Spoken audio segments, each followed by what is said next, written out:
if y'all don't mind keeping us in prayer. Amen. As we try to make sure that we get everything together. But it looks like everybody should be able to see and hear us. Hear us for now. Prayerfully see us a little better as we keep on going. But we'll go ahead and get started regardless. I'm trying to see if I can do a little bit so y'all can see my face a tiny bit, at least. Okay, there we go. That's working. Alrighty. So you can see me a little bit out here. Praise y'all. Alrighty. So we'll go ahead and try and get started. Thank you for everybody for being on. Sorry about any confusion that there might be where somebody was like, hey, since we didn't see you yesterday, and I tried to put an announcement out as best I could earlier today. So prayerfully, you guys, you can always know that you can always check out the, you can always check out your Google Calendar invites, if nothing else, to be able to see what's going on and see when we're coming back and all that. I try to do the text messages as best I can, but those, as I say all the time, that's kind of extra. If I can do those, I will do those, but for the most part, those are going to be extra. So if you can, check out your Google Calendar invites. If there's ever any confusion, feel free. Hold on one second.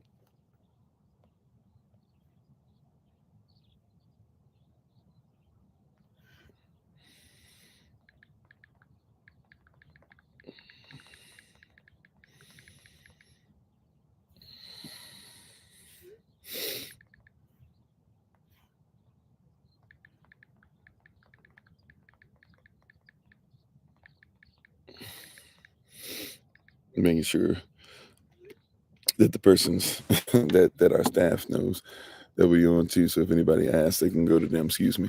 Alrighty. So let's go ahead. Oh man, we're gonna get this in. We're gonna make this work. Alrighty. But thank you all for being on. I really, really do appreciate you. Appreciate you all.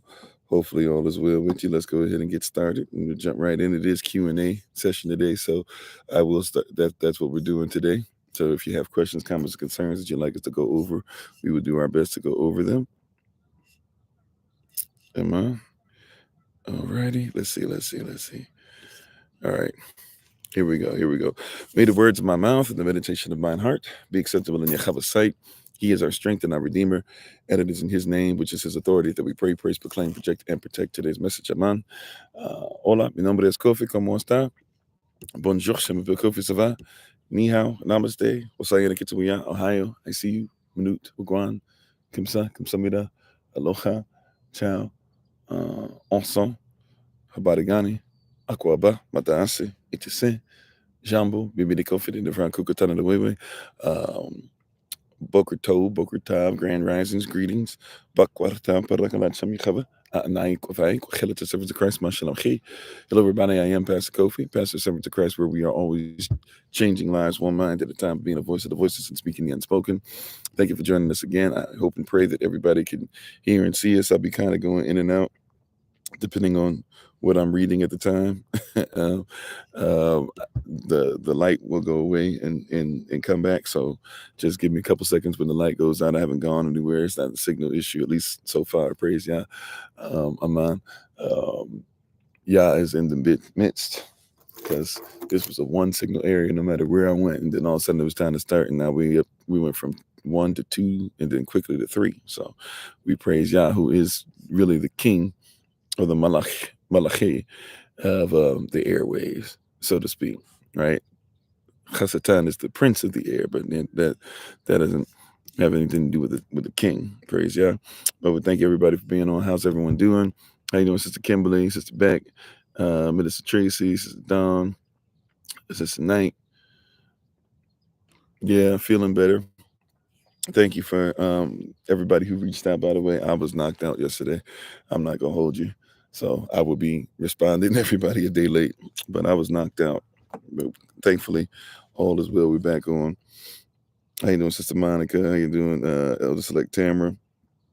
Sister Audrey, Sister Jessica, We're going, Audrey. How you doing, Big Brother Thomas, and everybody who's on so far? Hopefully, we'll get some others to join us in a little bit. But we're thankful and grateful to everybody for being on. Appreciate you all. So, yeah. So basically, today's Q&A day. How you doing, Elder Select and Nice?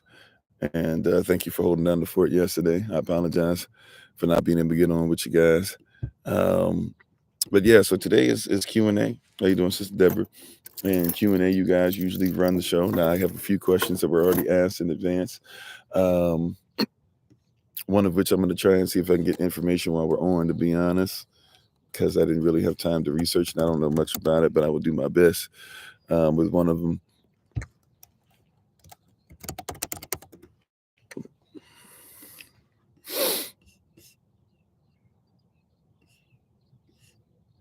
Okay. Yeah, so I'll try and be ready. But anyways, we're going to say our Bible pledge and jump right in. And if you guys have any questions, comments, or concerns, Shalom, Sister Iska. I'm sorry. I keep forgetting to call you. Reach out to me, call me or something. I'm sorry. Maybe after the live session or something, we should have been, I'll be telling y'all sometimes you got to stay on, especially when I'm traveling like this. We are all over the place and still doing a lot of stuff we do all over the world. So y'all have to help me out or reach out to Sister Renee or reach out to ministerial staff and make sure somebody's getting in contact with me. But thank you all to the family for being on. We're going to go ahead and get started. We'll get right into the Q&A. So once again, whatever questions, comments, or concerns you all may have, feel free to let them fly, so to speak, to let them rip. But we're going to go ahead and get into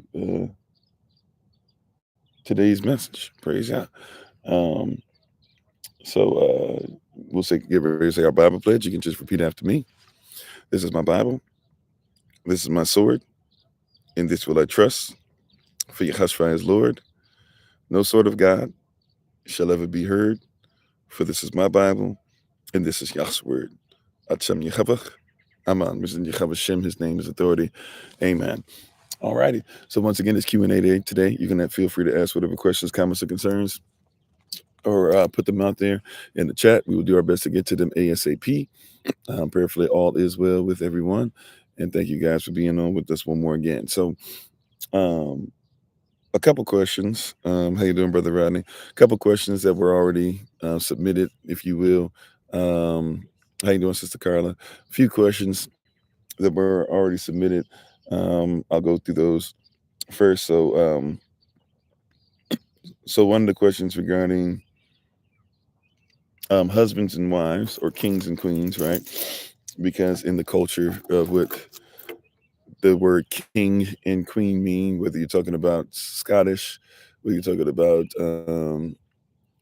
Norwegian, Wales, well, Norwegian maybe not so much, Wales, a lot of them took on this Gaelic, Gothic, Visigothic, whether you speak, so basically, you're speaking mainly European. The person's the same family who went from place to place to place to place, even in a French connotation. All those persons that had, and how you doing, MIT Raj? How you doing, Darius? So all these persons that had, had a lot of, what we call now today kings and queens, which is the way that they look at their royalty, right? So when you're talking about kings and queens, in the manner that they're looking at their royalty, it's a much different context, right, than what we look at concerning ours, right? So when you're talking about kings and queens, when you're talking about, the mindset of what rulership and royalty is, the Eurocentric nature of things has really kind of messed up our mindset and our thought process concerning what the Most High wants. Right. So what do we mean? So when I say like the Eurocentric nature of things, I'm talking about the way that we look at the Bible, even. Right. A lot of that is coming from a mindset that is not Afrocentric. It's not Israelite. It is not Eastern, if you will. It's none of that. It's not biblical, really, like as far as the Bible's origin. So a lot of times when you see the word king or queen, you have to realize that the person who's writing that is coming from a different language, right? So the king or the queen in their culture was, the word queen does mean whore, whether somebody likes it or not. I'm not trying to say that that's what persons mean today when they say it, but if we're talking about words being words, I'm sorry. How you doing, Sister Sherry? ¿Cómo está mi hermana? When you see all these different things that are going on with this word queen, you can see why a lot of women are mistreated, even when somebody's saying, "Hey, queen," or "You're this or that," because words not only have meaning, but they come from culture. Right? If we're going to be honest, words come from culture, right? Words come from a nation. How you doing, Cultural Prospect? So if words come from a nation, if words come from culture, and by the way, thank you for the likes, for the shares, for the subscriptions, notification tab. If you want to share with somebody, let them know that we're on, etc., whatever the case might be. Feel free to. Thank you in advance for doing so. Any offerings, any kind of 5 to 10 that you guys might still be doing, any of those things, anything that you can do to help SOC with growth, any supporting of SOC business, etc. We appreciate you. But if you'd like to share this with somebody, let them know that we're on. Feel free to. Praise God. So, in getting back to what I was talking about today, right? Getting back into the mindset that one should have. Getting back into the mindset with this king or queen thing, since that's what the question was asked. Yes, king and queen in another culture. How you doing, Minister Stephen? How you doing, Outcast? How you doing, Ardale? King and queen in other cultures means something different, because in their culture, the man was everything, right? And the queen was basically there for use. This is why when you look at somebody like Charlemagne, not to be confused with Charlemagne the God, but that's where he gets his name from, is a Germanic person named Charlemagne. And if you look at Charlemagne, he's supposed to be this great Christian, which once again is a mixing of iron and clay. So we already know what time it is when you're talking about Christianity. But with the mixing of iron and clay comes a lot of different things. So you mix different cultures together, especially romantic cultures, but even Germanic cultures, Visigothic cultures, etc. And you mix these cultures together to make it a point to show, or to come up with basically something that allows Christ, right? We used to say it like this.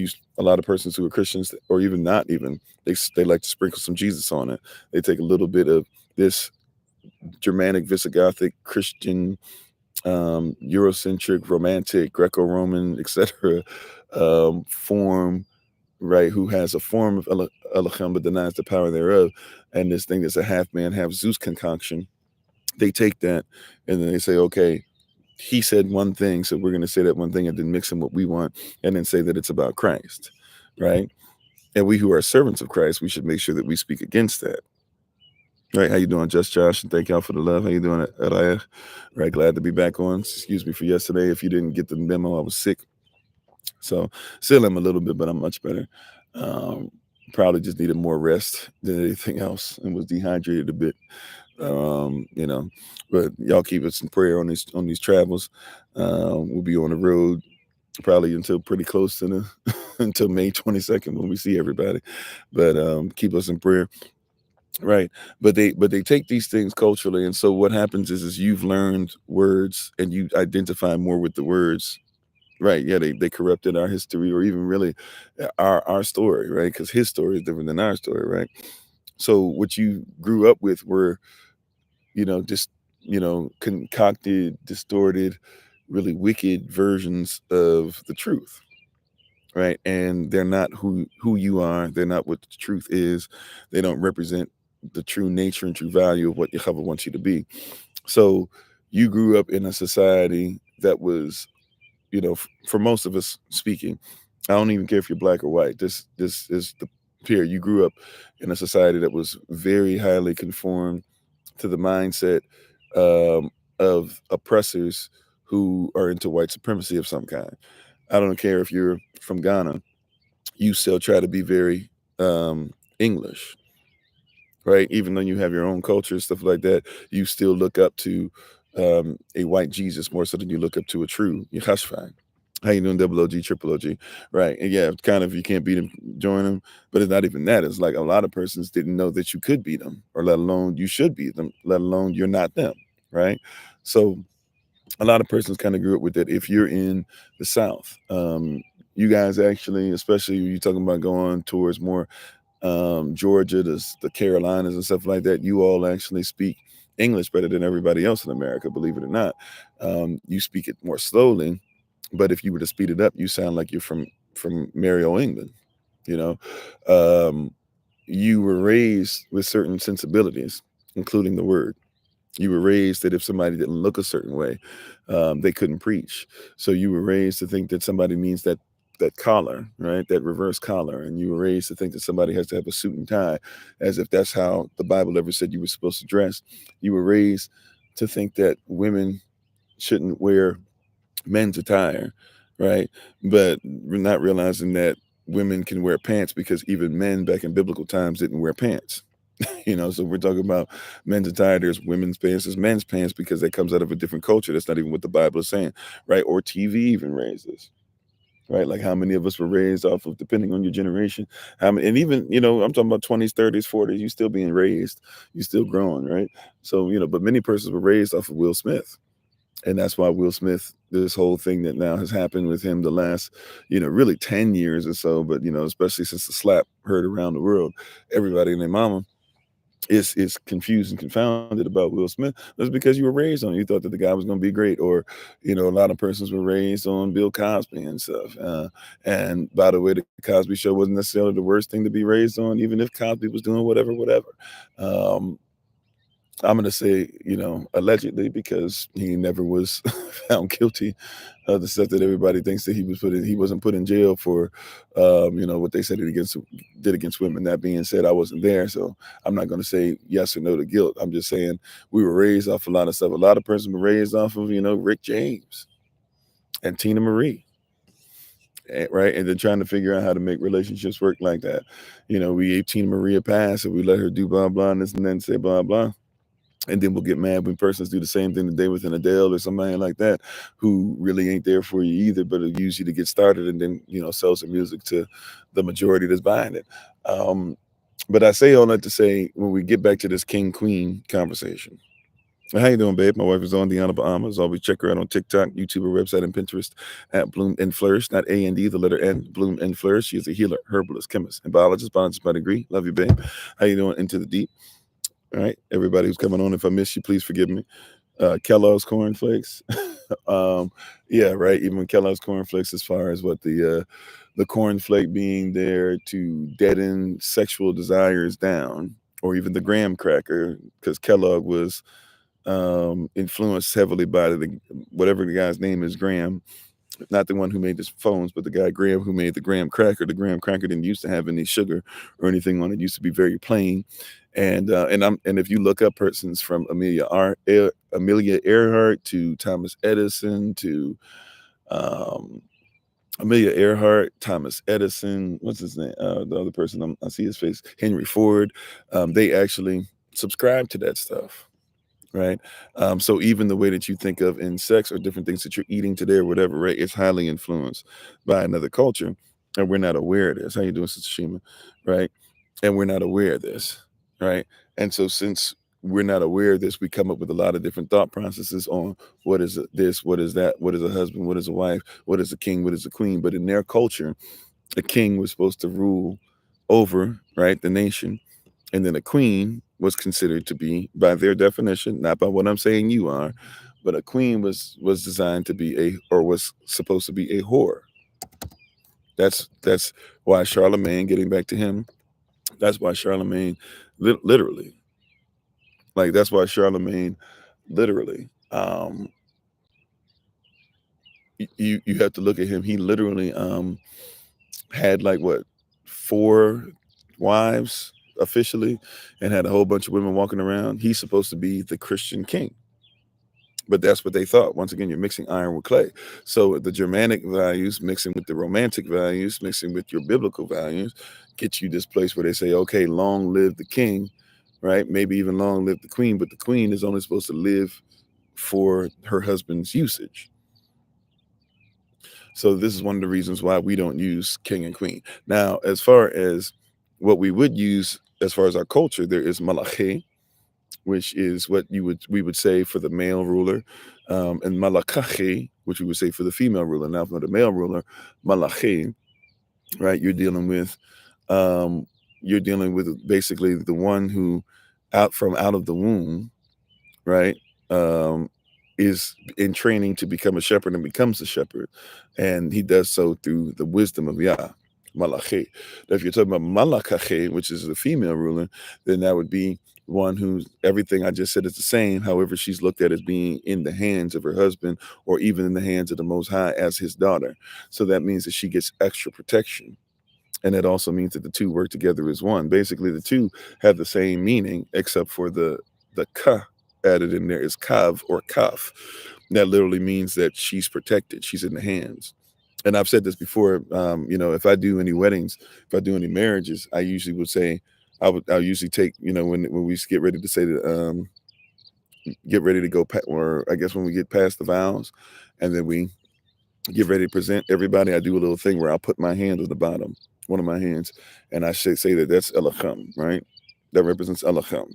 Then put the groom's hand in there, or the bride, the bridegroom's hand inside, and I'll say, well, that's the husband. He stands on the word of Elacham, right? Then I'll put the wife's hands, both hands inside, one and then one on top of the other, saying she is standing upon you while she has to cover everything that she multiplies, everything that comes out the womb, all of the seed, the word that comes from Yah, the word that comes from you, and even the physical seed that comes from you. All those things must be protected, but they come out of her. Then I put the husband's hand on top, right? And I'll say, or the soon to be husband, hand on top, the groom, and I'll say, hey, you are her covering, right? Not only you're her foundation, but you are her covering. And then I put the last hand, my hand on top, represent Elachem's hand, and I'll say, see, this is the last one. So he's got everything all around. The husband, therefore, is covered all around and can cover what's inside. And the wife is covered all around. And if anybody removes their hand or if anybody comes out of position, then we should be ready for, the unfortunate consequences of what happens when we get out of position with Yah, right? So you'll see me do that, right, as a whole thing and put that together. And, right, but that's our culture. That's our thought process. In the Eurocentric context, a king and a queen, the king basically is chosen by the Most High, and the queen just needs to stay in order. If she stays in order and she does whatever he says, then she'll be able to eat off of his bounty. But a queen is not necessarily thought of to be somebody that has the right to speak.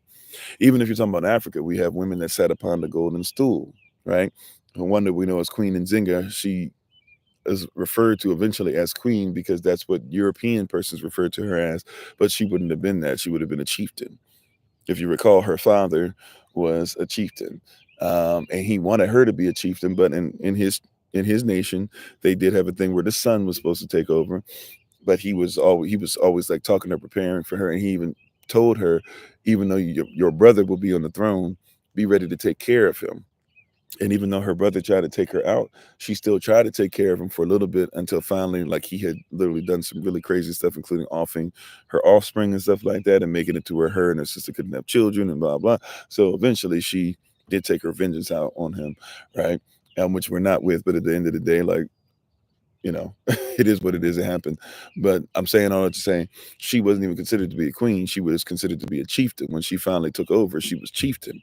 There was somebody else who called her queen. And so we have this thing where we try to take these things on. That's what we were raised with. So now, as far as the other question that was asked, well, how you doing, Brother Dwayne? How you doing, me, Carly? Everybody coming in. How you doing, Sister Nadine? How you doing, Minister Morel? Praise God, everybody coming on. All righty. Sorry that the lights are going in and out. Hopefully the sun will be out soon enough and y'all can see the background. Background is nice. I'm hoping y'all can see it. But yeah, so in all these different things, right, that you'll see happen, you have to realize and recognize that there is a big difference in how we as a society, as different people, as different nations see our women. Now, as far as the other part of the question, which was husband and wife piece, I believe, how do we look at the husband and wife dynamic, or what is a wife called? So same thing so the husband is a Aish. This is Paleo Hebrew in our culture. How you doing, Joshua? Yeah, the birds are singing. They all over the place here. So a wife is called Aish. I'm sorry, husband is called Aish, and the wife is called Aisha. Now, the way that they say it in modern Hebrew, and a lot of the Hebrew Israelites have taken on the modern Hebrew pronunciations, they'll say Ish and Isha, which is really kind of sort of a Greco-Roman way of speaking the language, kind of like with a dialect, or not even just dialect, but even we might even say a bad accent with it. But they'll say ish or isha. We say aish or aisha. Aish is the husband, aisha is the wife. Some persons add a che at the end of it and make it aisha. I haven't found that necessarily be the case, but I guess it doesn't really take away from the context. No, we're not in Texas. We were supposed to be getting close to Texas. We're still a little ways away. That's why I haven't had. I guess I need to call you guys and try and figure out, even if we're coming during the weekdays or something like that, just come and figure out a place for y'all to come see us or something like that, because we got the RV, so we can't just show up anywhere. We got to know where we're going. But it's going to kind of be touch and go. Unfortunately, the plan was at one point to try and get there already. Me being sick didn't help, but the plan was to try and get down to you guys. Really was hoping to be there today, tomorrow-ish. Is there a plan that maybe we can be there like at the earliest? I mean, if I were to pick it up and just not sleep, I don't think I'm going to be able to do that. But I mean, maybe be able to make it tomorrow from where we are. But maybe Sunday-ish. I don't know. We're trying. We're trying, a lot of moving parts, but we hopefully we'll still be able to touch, at least touch and go, be around. But yeah. So as far as the wife, getting back to the wife, excuse me, I'm sorry. Getting back to the wife is Aisha. So Aish for us, or Ish they say, but Aish for us would be the countenance and destruction, which really means that you could look at it two ways. Actually, you could look at it as a husband, you should make sure that you often your flesh so that you can be your countenance, what she needs to see, what she needs to hear, what you need to be can be in place. Or you can look at it as who you are destroys the old you, or who you are will even destroy those who come against your family, kind of character-wise, a couple different ways. Now Aisha or Isha is just adding on Aleph, which means that also too there's a source. So the wife is supposed to be connected to the source, and the husband is supposed to be a source, but he's not the source, he's the vessel for the source, right?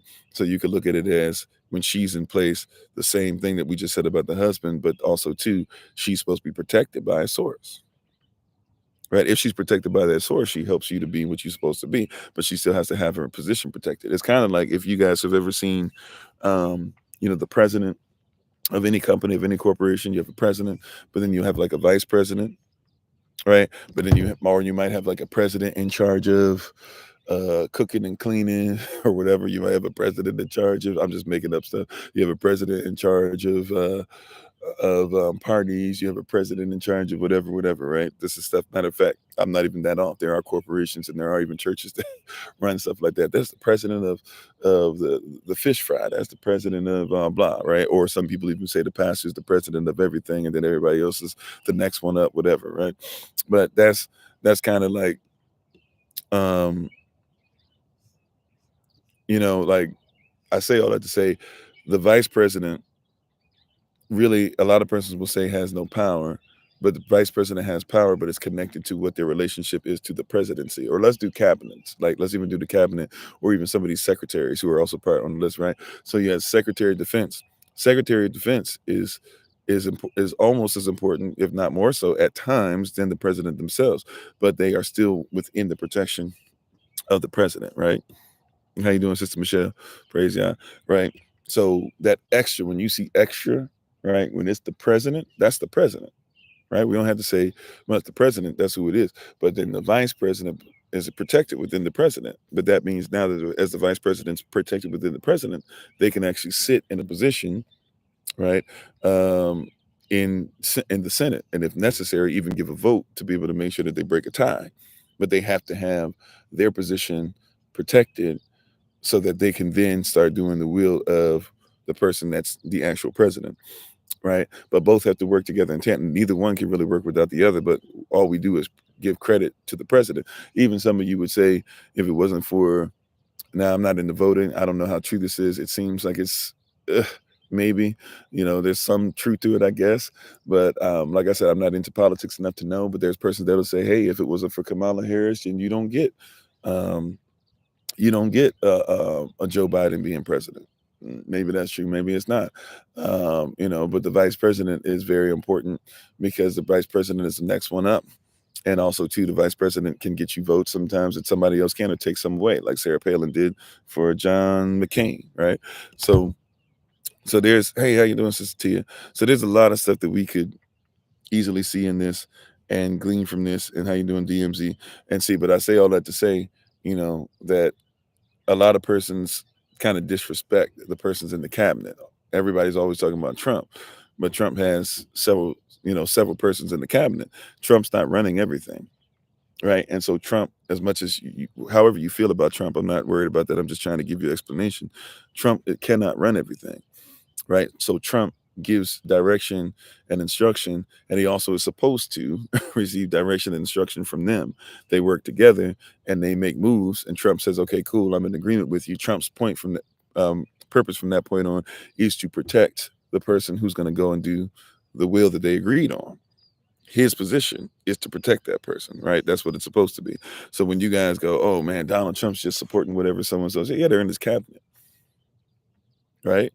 That's what he's supposed to do. Now, although this is not a perfect apples to apples comparison for what we believe as far as marriage, right? It is something for us to glean from as far as our wives, right, are not the reason why we don't necessarily use the word queen, because queen in the language it comes from literally means whore. Our wives are not whores, right? Our wives are literally the one that makes us one. The reason why it says two become one is because you were split. Adam had everything within himself, but by having everything within himself, he cannot have a wife. He cannot have anything that makes him, tied in. Even the animals have what he doesn't have. The wife, so the wife helps to now you have more than one person and can multiply and be fruitful, right? It will help you with your replenishing and subduing. That being said, also too, becoming one with your wife is a huge deal for every husband because he's now getting back to his oneness, something that he would have, something that makes him feel complete as one. And the same thing for the wife, since she came from him, we're coming back together. So in our culture, Aisha is different. Aisha is not just this person who she's supposed to give babies. Is that part of it? Sure. But that's not just what she is, right? Aisha is not just somebody who, okay, their husband goes out there and blah, blah. Like, look at Proverbs 31 woman when you get a chance, right? Proverbs 31 verses 1 through 8, 1 through 9, 1 through 10, whatever it is, basically is a Malakache speaking to her son who's about to become, if he is not already, Malachi, right?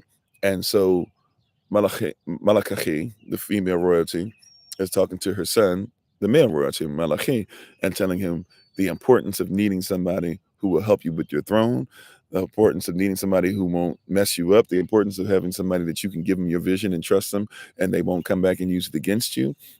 They, right, all these different things. This is a mother talking to her son, and then she starts off by saying, who can find, this is where we usually start. Then she starts off, or she continues by saying, who can find such a woman, a virtuous woman? By the way, they're used here, it's already been changed from the original language, but they would still be using something that we should use. How you doing, Sister Shirley? Thank you. Yeah, how you doing, Sarah Fox? Right, yeah, delegated authority. How you doing, Jay Sway? Praise God. So what's going on is, who she says, who can find such a woman? She's just outlined the perfect woman, or the need for him to be a perfect king and have to have a perfect, wife, right? A perfect malachi and have a perfect malakache. So she says, who can find? In other words, hey son, I know that I just laid out something that seems to be impossible, maybe even improbable to you, right? Maybe even implausible. So let me just go ahead and ask the question that's probably on your mind. Who can find, or where would you find such a woman as this? And then she starts to outline culture. And what does she say about the wife? She says this wife is not a doormat. She says this wife is somebody who has her own business. She says that this wife has a name that's great. She says that this wife is in tune with her husband, so that's why she makes her husband's name great, which means the husband should be protecting his wife, right? So the mom has already said the need for this wife and to protect her and how important she is to the son. Now she's getting to a point of saying all the things that are there. She says she's more precious than rupees, right? So she's got to be somebody who we think of as extremely valuable. She's more valuable than money. How you doing, Southern Belle? See. Let's be honest. You know, a lot of persons don't catch that. She's more precious than rupees. And our sisters, I'm not saying all. If the shoe fits, wear it. If it doesn't, take it off. But you know, this is something, and I'm not talking about just all women, even though they're all women. But I'm talking about even those who are supposed to be of the followers of the way. A lot of our sisters have an issue, if we be honest, sometimes because they've been taught by this Eurocentric thought process to where the queen is only supposed to be there to what? To be somebody who gives them babies, and therefore she's going to be just doing that all the time, and that's what makes her great. Then all she's supposed to do is make sure that she gets money for her and her family. As long as her and her family are straight, she'll do whatever the king's bidding is. They have a different relationship with their women than we do ours. Their queens are treated different than our malakahis, and if they're not, then we need to change that, right? Persons don't like that, but they're yeah, it's very ironic, right? They have a belief system. This is where it comes from. It's not Afro. Somebody goes, it's Afrocentric. It's this and that, blah blah. Right? There are some African cultures who do this, but as a rule of thumb, once again, if you don't know about the golden stool, then you don't know that even for male so-called kings that get on the throne, there are supposed to be women who are authorized to say who sits on the throne and who doesn't, to keep things together, what we might call balance, right? They're supposed to keep the balance, the so-called balance together. A lot of persons don't know that. You know, even a lot of Native American societies, a lot of persons don't know that you might have had a lot of male chieftains. In some places, you only had male chieftains. However, they can't sit on the throne if the sisters, sometimes the elder sisters, sometimes their own families, whatever, their mothers, etc. But there's a woman who gets to say, no, you get to stay on the throne, you get to go through the throne or not. In our culture, she is more precious than rupees, meaning that any sister that's taught to chase the bag before she chased the vision, right? Now watch this. There should be enough in the bag to take care of you. Don't get it twisted. But the Eurocentric mind, the Eurocentric sister is taught chase the bag, right? And we still out here now. The men have become so woman-like that what do? We only see the bag. How much bag does he have? We can't listen to you if you ain't got this many viewers. We can't listen to you if you don't have this much money. We can't be part of what you're doing if you're not doing this and doing that or whatever, right? It becomes something where a person be like, oh, there's no righteousness going on if we don't see money, right? Forgetting that whatever money shows up is something that comes out of us anyways. As we say all the time, you are the ATM machine, right? And so if husbands went back to realizing that they are supposed to, yes, provide, but what's those first four? Fruitful, multiply, replenish, subdue, right? Husbands should be fruitful, multiply, replenish, subdue. Husbands should be protectors within that, right? It's very Eurocentric to be like, hey, you know what? Give me a bunch of babies. Just be my side, basically be my side piece, my official side piece. Give me a bunch of babies. Don't say nothing about it. I really got more relationship with the men that I'm gonna have these conversations with in my circle than you. But just make sure that you're there and just like, no. Like, look at the Proverbs 31 woman, right? Her presence increases the stature of the king, not just her belly. Her belly isn't what comes out of her belly. What comes out of her womb is important. Don't get it twisted. But in Eurocentric minds, if she can't have a child, that's it. Right? In our culture, there's got to be more to it than that. Right? And so as a male or a female, if you bag, that's right, if you bag oriented only, you're gonna miss the point.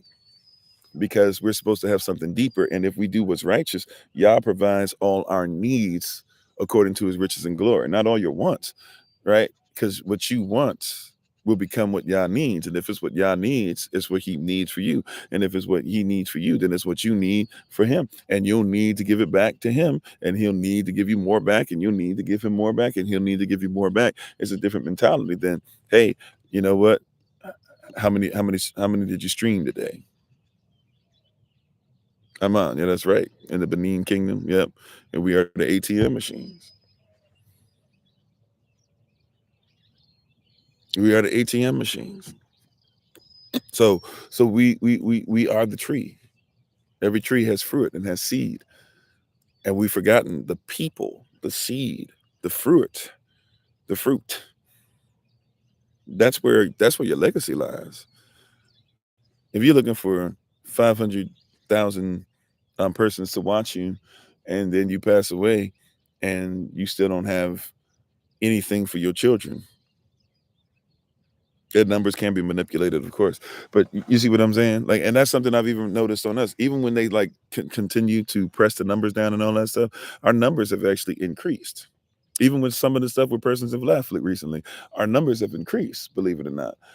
you know, because I thought I should slow down since the numbers are coming down and I could easily. And when I tried to take the reins back a little bit before readdressing some stuff, I found out, oh no, like we're still the same persons, same amount of person that come every day, same amount of person that come every once in a while, same amount of persons that are here nonstop, same amount of persons that watch the recordings. Like it hasn't really changed in all these years, even from when we were having live sessions where we expected 40-something thousand persons just on TikTok, not concurrently, but throughout the whole live, you know. Um, Believe it or not, the numbers of who we deal with and how much we have to deal with and how much we try to get and all this stuff for our community, it's the same thing. So that is something that's there too. But you put Yah first. You chase Yah and let him worry about the bag. Because his bag is something that you can't compete with anyways, right? So how you doing, Prince? Great rising to you. So and all that. So yeah, so that's how we see the husband and the wife, and the so-called king and queen. We would say malachi at malakache, and the husband and the wife are the Aish at Aisha. And once again, I'm going by Paleo Hebrew and original dialect. Even a lot of stuff that persons are getting, and and even a lot of the Bibles and stuff that are coming out, we're still very close to modern Hebrew. Persons are trying to put some different Paleo Hebrew stuff writings on there, but we're still using a lot of pronunciation and things that would be off. Right, and even some of the characters I say are a little off. But that being said, you know, our context is different. Biblical context is different. As much as even persons will say, well, so and so had multiple husbands, multiple wives, multiple husbands does exist. I don't know if it exists in the Bible per se, but it does exist in some of the cultures that you come across in the Bible. So, that would have been something that we would have been aware of. But even the multiple wife thing, if you notice, all of them they come with problems, and all of them usually are manipulating of the word for some guy to basically get his rocks off. Excuse my language if that's too frank, but to a certain degree, that's what is going on, as you have somebody on there trying to kind of do whatever they want to do, and they use the word to further them doing whatever they want to do, which is something that happens quite a bit in societies, unfortunately, including a lot of persons who say that they follow the Bible. That's why it's very important that we don't mix the iron and clay. And even Psalm 64, which I think Sister Monica brought up earlier, even stuff like hide me from the secret counsel of the wicked, from the secret counsel of the wicked and from the insurrection of the workers of iniquity. Hide me from what? The secret counsel of the wicked and from the insurrection of the workers of iniquity. That's heavy. Hide me from what? The secret counsel. Persons come together in secret and put this stuff together, right? And they're wicked, right? I don't know if that's Psalm 64:1, Psalm 64:2. I think it's verse 2, right? Maybe verse 3. And you have to even realize what they speak. So it's important that we speak this stuff and speak differently. It even says those who basically like use their tongue like a sword. That's why your word says that the Bible, the word, you should have the helmet of salvation and the sword which is the word of Yah. Right? A lot of persons in secret are putting stuff together, and then they come out with these snares and all these different things like that. I think Psalm 64 keeps going deeper into the snares and all this stuff and talking about that Elohim, he's going to shoot them with an arrow because they even use their words like arrows towards us. So we have to recognize, how you doing, King D252? How you doing, Aaron? You have to recognize and realize very quickly. You said bring it, yeah. You have to realize that they're coming with this stuff, and a lot of stuff has been so messed up that it's really difficult. And what a lot of us are doing now is still, even though we are learning about ourselves, but I think we should learn from certain Afrocentric movements. I love. Look, I'm Afrocentric. I can't help it. That being said, we should learn from certain Afrocentric movements that have happened in the past that have followed the same script of what I'm about to tell you, which is you'll be you'll learn about yourself, you'll start to build yourself, you'll start to say that blackness is important, yada yada yada, but then you'll forget that you're learning everything still through the prism of white supremacy. How you doing, Cecil? Right. This is how you doing, Robert? This is how you have HBCUs, and none of them were started by black persons. How you doing, Auntie Marion? How you doing, Brother Jermaine?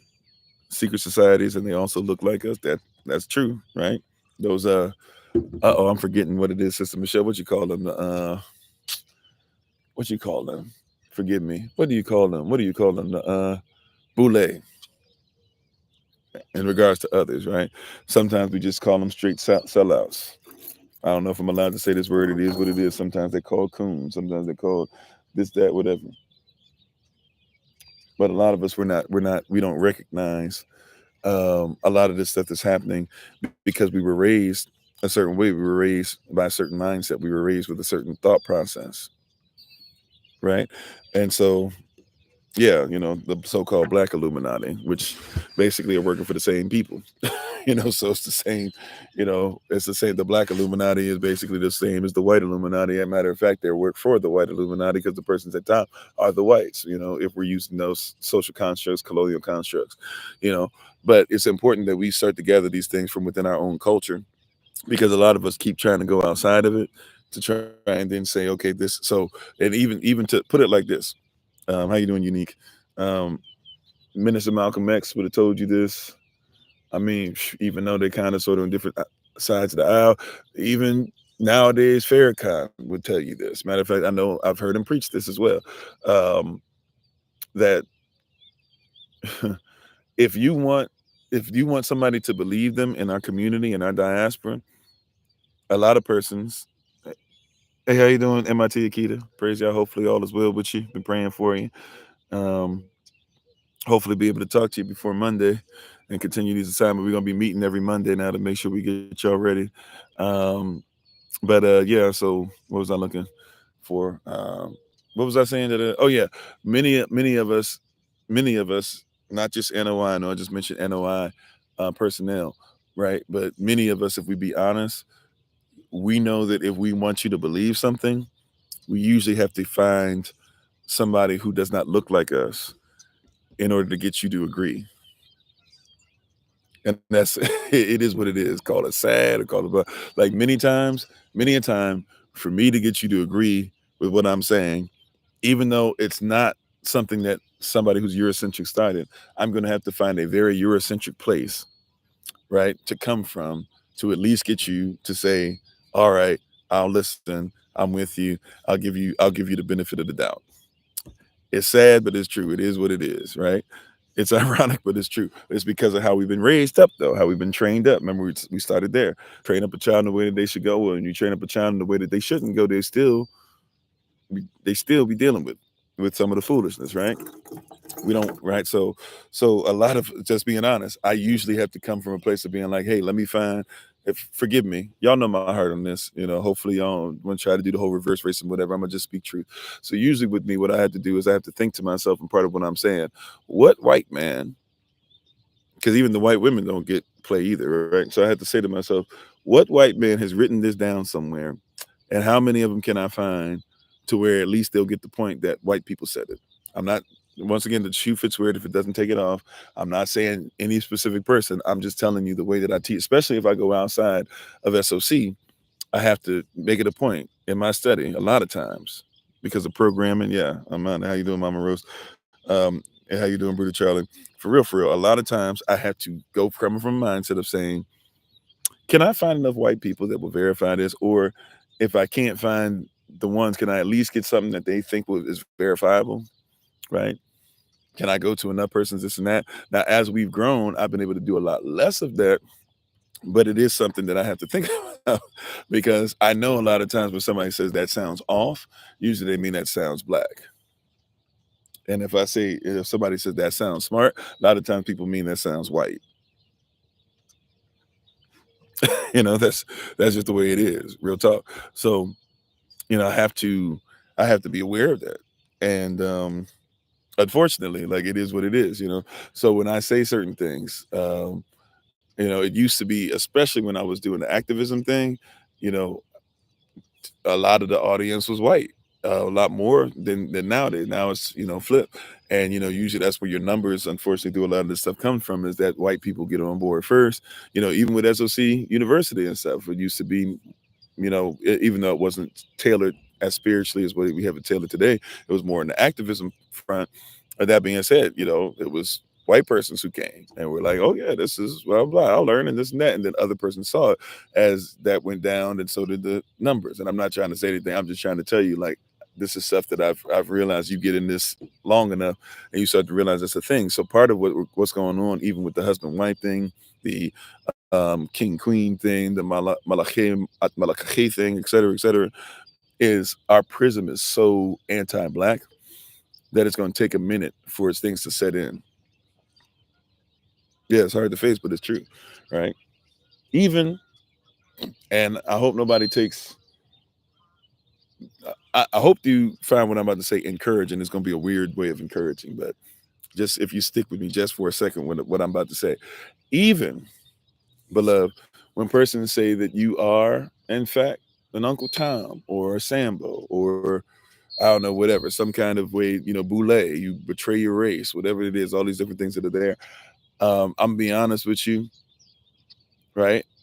Even when that happens, be okay with protecting yourself with this knowledge that most of the stuff they're even using for that is going to be coming through, another prism, right? Because if somebody, it's like we say all the time, if somebody wants to tell me about the Bible culture, somebody wants to tell me about the Bible, but you can't explain to me about Barashayat, then you're not really ready to have in-depth conversation with me.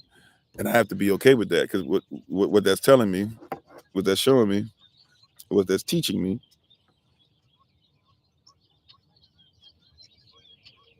I'm sorry, you got some kind of weird.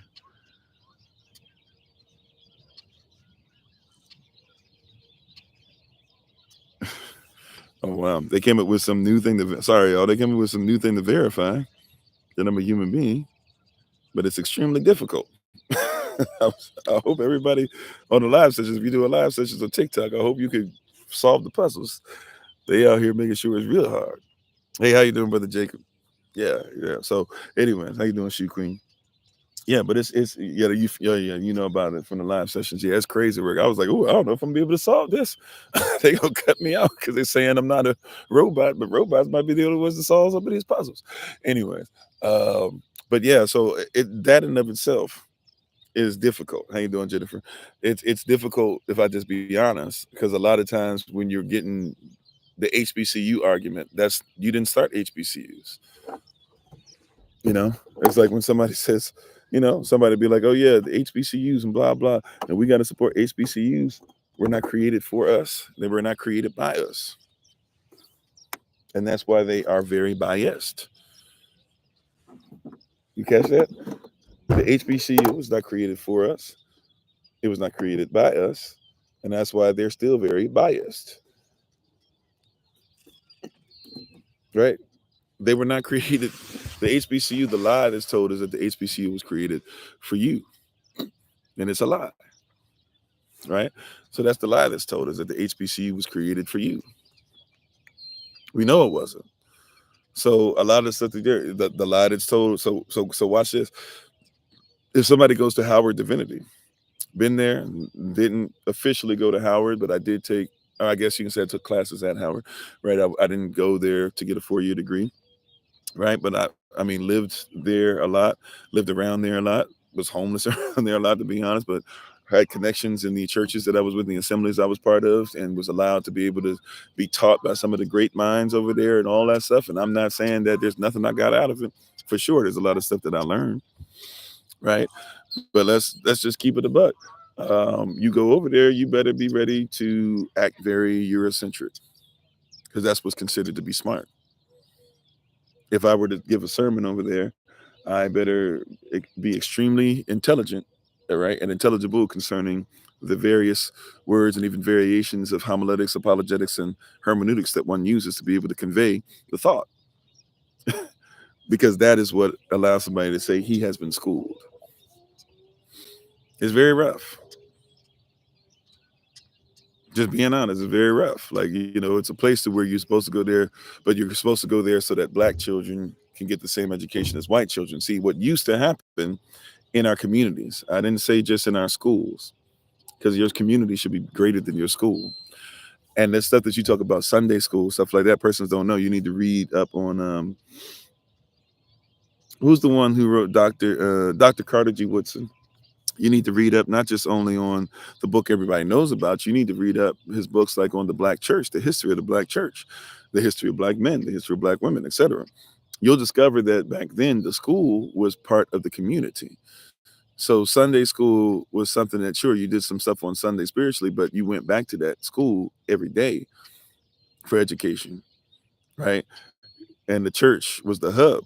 Regardless of how you feel about Christianity, I'm just trying to tell you, it was the hub. It was the place, the spiritual. Everything started with the spiritual and manifested through a soul, a psychology, a psyche, throughout the entire community, right? So that it affected and manifested in the physical, the flesh, right? Triune being of knowledge, of wealth of knowledge, right? Of intimacy with Yah. And that's not what people think of nowadays. How you doing, Sister Rita? How you doing, Jay? That's not what persons think of, right? Persons, when you think of the stuff, you're thinking from a very Eurocentric place. Do I sound white enough? And this is why you have persons who say, he speaks so well. She speaks so well. The reason why you have persons that do that, if we be honest, and thank you, Sister Shima, thank you, moderators. I see you. Um, I'm a pimp, 1972. Okay, well, pimp is not something that it's probably going to be allowed over here any way, shape, or form. But you can go ahead and listen if you like. Maybe you can give it the pimping thing. But anyway, where were we at? Moderators, they be trying to put y'all to work. How you doing, Shabbos? But yeah, and all these different things.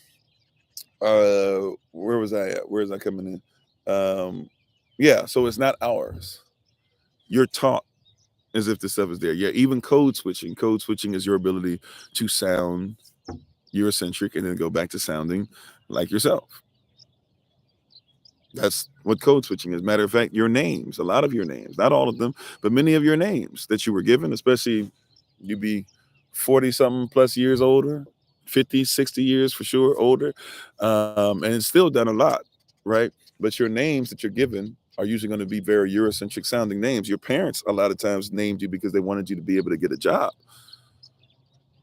Not all, but there's a lot of you that were given names that you were given, or even the nicknames that you're given that you use, or even your middle name that you use so that you don't have to use your first name, etc. Today's Q&A, right? So a lot of things that are there, you usually given a name that, okay, we can't tell what this person is until they show up. And hopefully by then you're so accepted in your resume, which usually has to be twice as great to get half as much. So hopefully your resume that's twice as great with nobody knowing who you are. When you show up and you get the job, you'll be able to have, like, persons name their children because of this. We don't think of the Eurocentric extension of how it works. And this happens even in assemblies, by the way. Preachers that are named certain things usually get more play. Right. So when somebody comes to me and says, hey, you need to have your stuff running more like a church, they're not even saying you got to run it like the traditional church. A lot of them mean, hey, do white people feel comfortable coming here, and do black people look up to you because it sounds white enough? And there's a part that we don't want to talk about a lot, but all that stuff is usually going to come from a perspective, right? How much money are you making? Well, for me, I go, how much money are we using to change the community? Are we getting money to change? Yes, we have to make a certain amount to get certain goals done, especially some of the 5 to 10 year goals that we're in the midst of. But when somebody says how much money are you making first, and doesn't say what do the people need first, it shows the difference. There's a difference of so-called theology. Yeah, even with the colorism in our community, right? And by the way, we're not going to pretend there's not a light-skinned church and a dark-skinned church. Matter of fact, we're not going to pretend that there's the female church and the more masculine church. And I didn't say feminine. There's the effeminate church too. But I'm talking about, though, there's a female church. Like, you go to certain churches and you're going to see everybody up there better be female. There's a male church to where everybody got to be there. That's not right either. But what I'm saying is there's so many different things, and we don't look at it as a Willie Lynch thing still. We're still in this fighting against each other. How you doing? On fire for him. We're still fighting against each other over things that shouldn't be prevalent at all and have no place. So anyways, I can go over that for the rest. We've been wrestling only with like one or two things during these lives, Q&As, the last couple Q&As. Let me make sure I give everybody else an opportunity. Next question that was up, the seers. And somebody might have to remind me about some of the questions that popped up from earlier. I'm starting to circle around. So the seers question, SEERS. I'm gonna be honest, I haven't been keeping up with it. From what my best knowledge of it is basically I looked up a little bit of it yesterday, but I was out of it. I was sick, but I did see the question from yesterday, and basically talking about, like, it seems to be up. What is it? Hypothetical respiratory illness. Seems like it's kind of similar, not necessarily exactly to the nature of, but I mean similar as far as it seems like they're treating it or trying to treat it the same way they did COVID. You said you never heard of a light skin / dark skin church. Well, hey, it is what it is. I'm glad that you haven't. It shouldn't exist. But go down to New Orleans and tell me there ain't one. Shoot, go to DC. Tell me there ain't one. Shoot, go to where else I seen it. Right, places I've lived. Let's go. Chicago, Illinois. You'll see it. You don't see it in Hawaii, at least not on Oahu. I can't speak for the other islands, but you will see, because that's basically, there's only, like, the biggest church in Oahu. I don't know if it still is. It was Trinity Missionary Baptist Church, right? And that was like pretty much it. Like, if you wanted to go to a big church, that was kind of it as far as a black church. But you see the Hawaiian church versus the Hawaiian and Howling church, which you know about that word, or different things for sure. Right. But if you haven't seen it, I'm glad you haven't. Shouldn't be there. I'm just telling you it's there. Right. If somebody wants to say it doesn't exist, like when people say there's no such thing as a white church or black church, I get what you mean, but we're not going to pretend that if you're going to Joel Osteen's service, I know that there's a bunch of black persons in the crowd, but come on, let's be honest. What are you going to? We don't want to talk about the reality of this stuff. And right, we don't want to talk about it's like when you go to Joel Osteen's church, you be prepared to never learn about anything about hell or anything about law or anything about any of these things, because you know what time it is. You're going there to basically sit there, everybody sit there and clap nicely, right? I don't know. I haven't been there for praise and worship. I'm going to assume it's not the praise and worship that you and I would probably be used to if you're a certain ilk or a certain, right, or raised a certain way. And you're probably gonna get out of there just probably how many services he got? I don't even know. I haven't looked it up, but I guess he probably has 4 or 5 services. And for the earlier services, probably his wife or probably somebody else is preaching, something like that. You see what I'm saying? So I get that you're saying there shouldn't be a church like that, but let's go to West Virginia and see if you see white and black churches. Go to Northern Virginia, supposed to be a blue part of the red state, or is it a blue state? I don't even know, but it's supposed to be blue. Go to Northern Virginia, see if you see white churches and black churches. It's unfortunate. It shouldn't be. It's real. And we lose persons when we talk like that, but it's real. You say, yes, black churches are light skin versus dark skin in fashion shows. Yeah, all that stuff. For sure. So I'm sorry to report if you've never seen or heard of it before. Those things do exist. They shouldn't. We should be working towards making sure we build community, but they do exist. How you doing, Living Color? How you doing, Dwayne? This is part of the problem that we have too, is that we don't want to admit that what we see is real. So we can't really be Israel, right? If you won't admit what you see is real, then you can't really be Israel. You said you have knowledge about crypto, but don't know if it's righteous. No, crypto is definitely not a salvation issue. The only reason why you probably, well, I can't speak for you. I say one of the big reasons I've seen that persons even have started to ask that question is because, a lot of persons have been, I believe, personal belief, I believe the word backs it up. That being said, I think a lot of, it seems as if a lot of persons have taken, and I'm gonna get back to the serious thing, I promise. It seems like a lot of persons have taken anything that is technology and basically said that's what the beast is. I would definitely say that's a little stretch. Right? How you doing, Joy Boy? I would definitely say that's a stretch, but it's kind of become whatever. It's kind of become whatever. Nowadays it's just kind of become whatever whatever's technological. Pretty much just gets lumped in, and I can see some of that because if you're talking about um, how tied and connected it is. So, for example, one of the best things about Bitcoin is Bitcoin and altcoin. Right? We got classes about this stuff. So I'm not gonna go through all the stuff because I'm not gonna bore you with some of the stuff if you don't want to know about it. It's gonna be extra to you. But put it like this: there's Bitcoin and there's altcoin. A lot of persons don't even know what that is. Right? So Bitcoin is the OG. How you doing, Brother Thomas? Not to be confused with Big Brother Thomas. Praise y'all. Right? Both Thomas is on today as usual. But there is. So there's like Bitcoin and altcoin. What's the difference? Bitcoin is the OG. Anything else that came after that, they noticed that Bitcoin was doing what they were supposed to, and they're like, "Yo, we want to follow their example." So no matter how great a coin it is, or how bad a coin it is, no matter if it's, you know, um, whichever coin, whatever altcoin you want to go to, you should always do your research because there's a bunch of them that are trash now because people are just using them to try and get your money. You should learn how investing works because that's what you're doing. Bitcoin is the OG. Bitcoin ain't going nowhere. Bitcoin is going to stay. And Bitcoin was originally created specifically because there was a guy, or we don't know if it was a guy, a group of guys, whatever. But basically, they created Bitcoin specifically to ensure that your money would basically be off grid.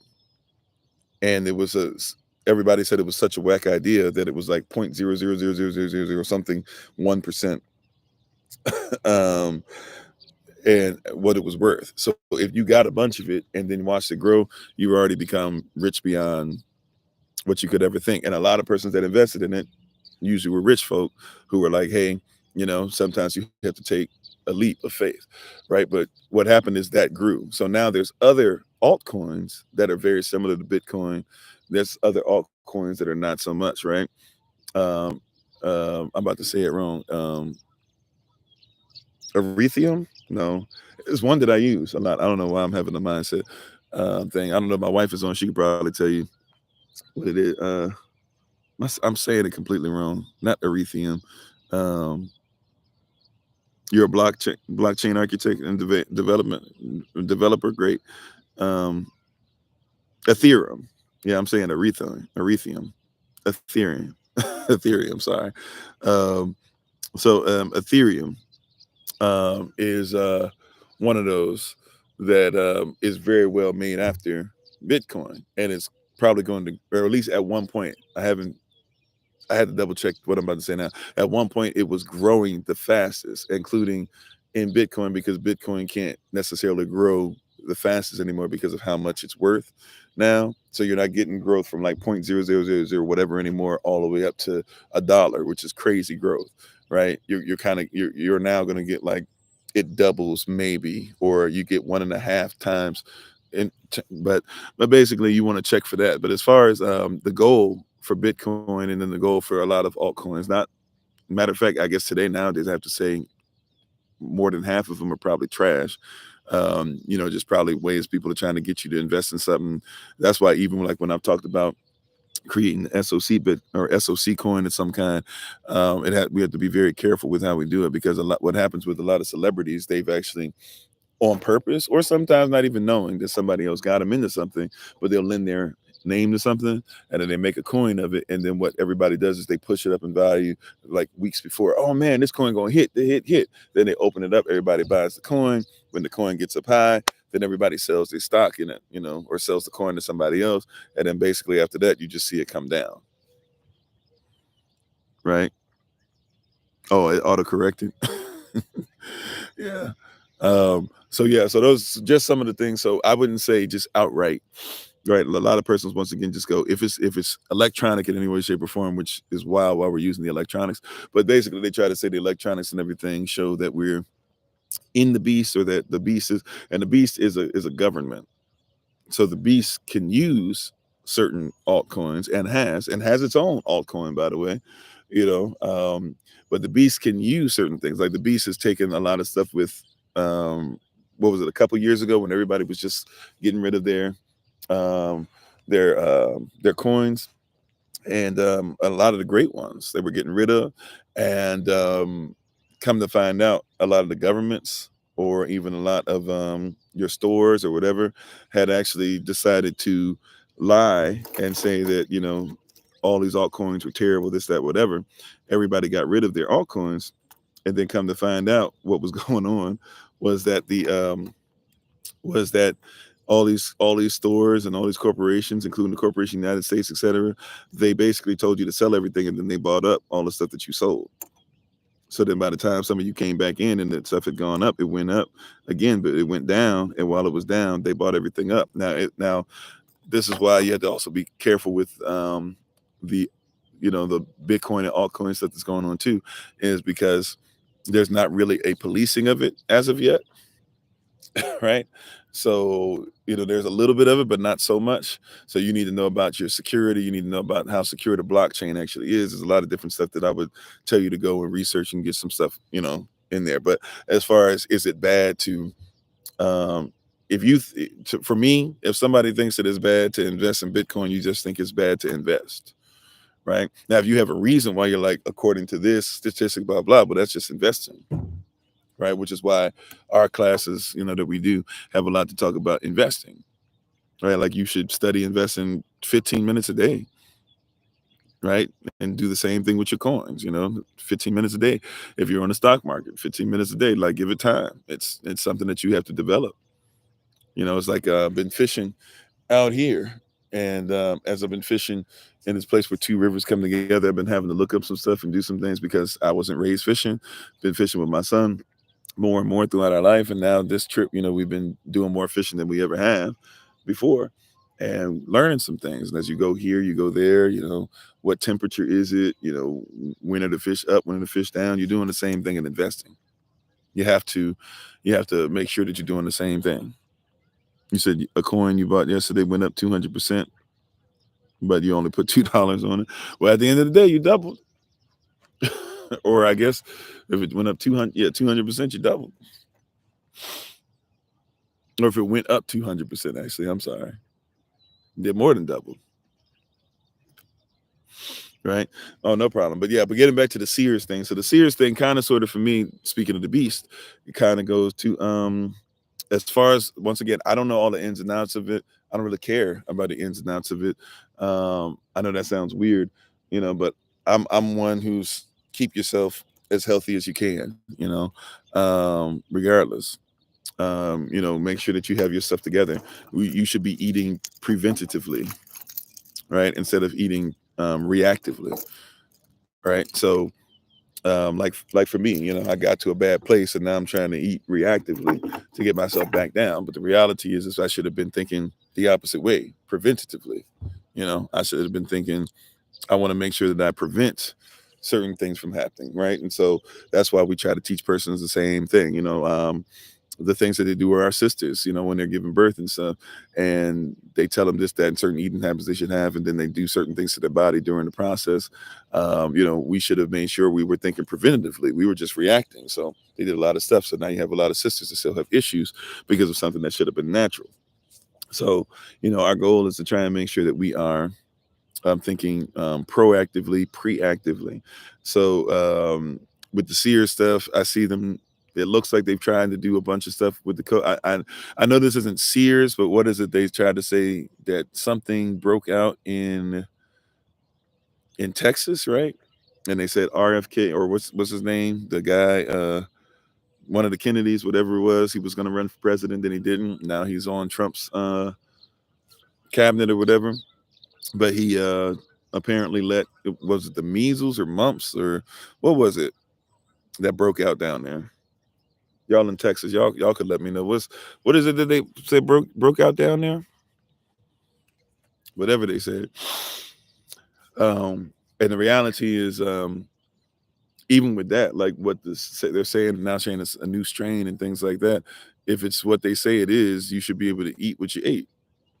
The measles, okay. So you should be able to eat what offs the measles, right? You should make sure that you oxygenate it, make sure that you got plenty of vitamin C. Somebody would say, no, that's not enough. Yeah, it's enough. I'm here to tell you, like with vitamin C, especially if you have infection, anything you're infected with, vitamin C gonna help a lot.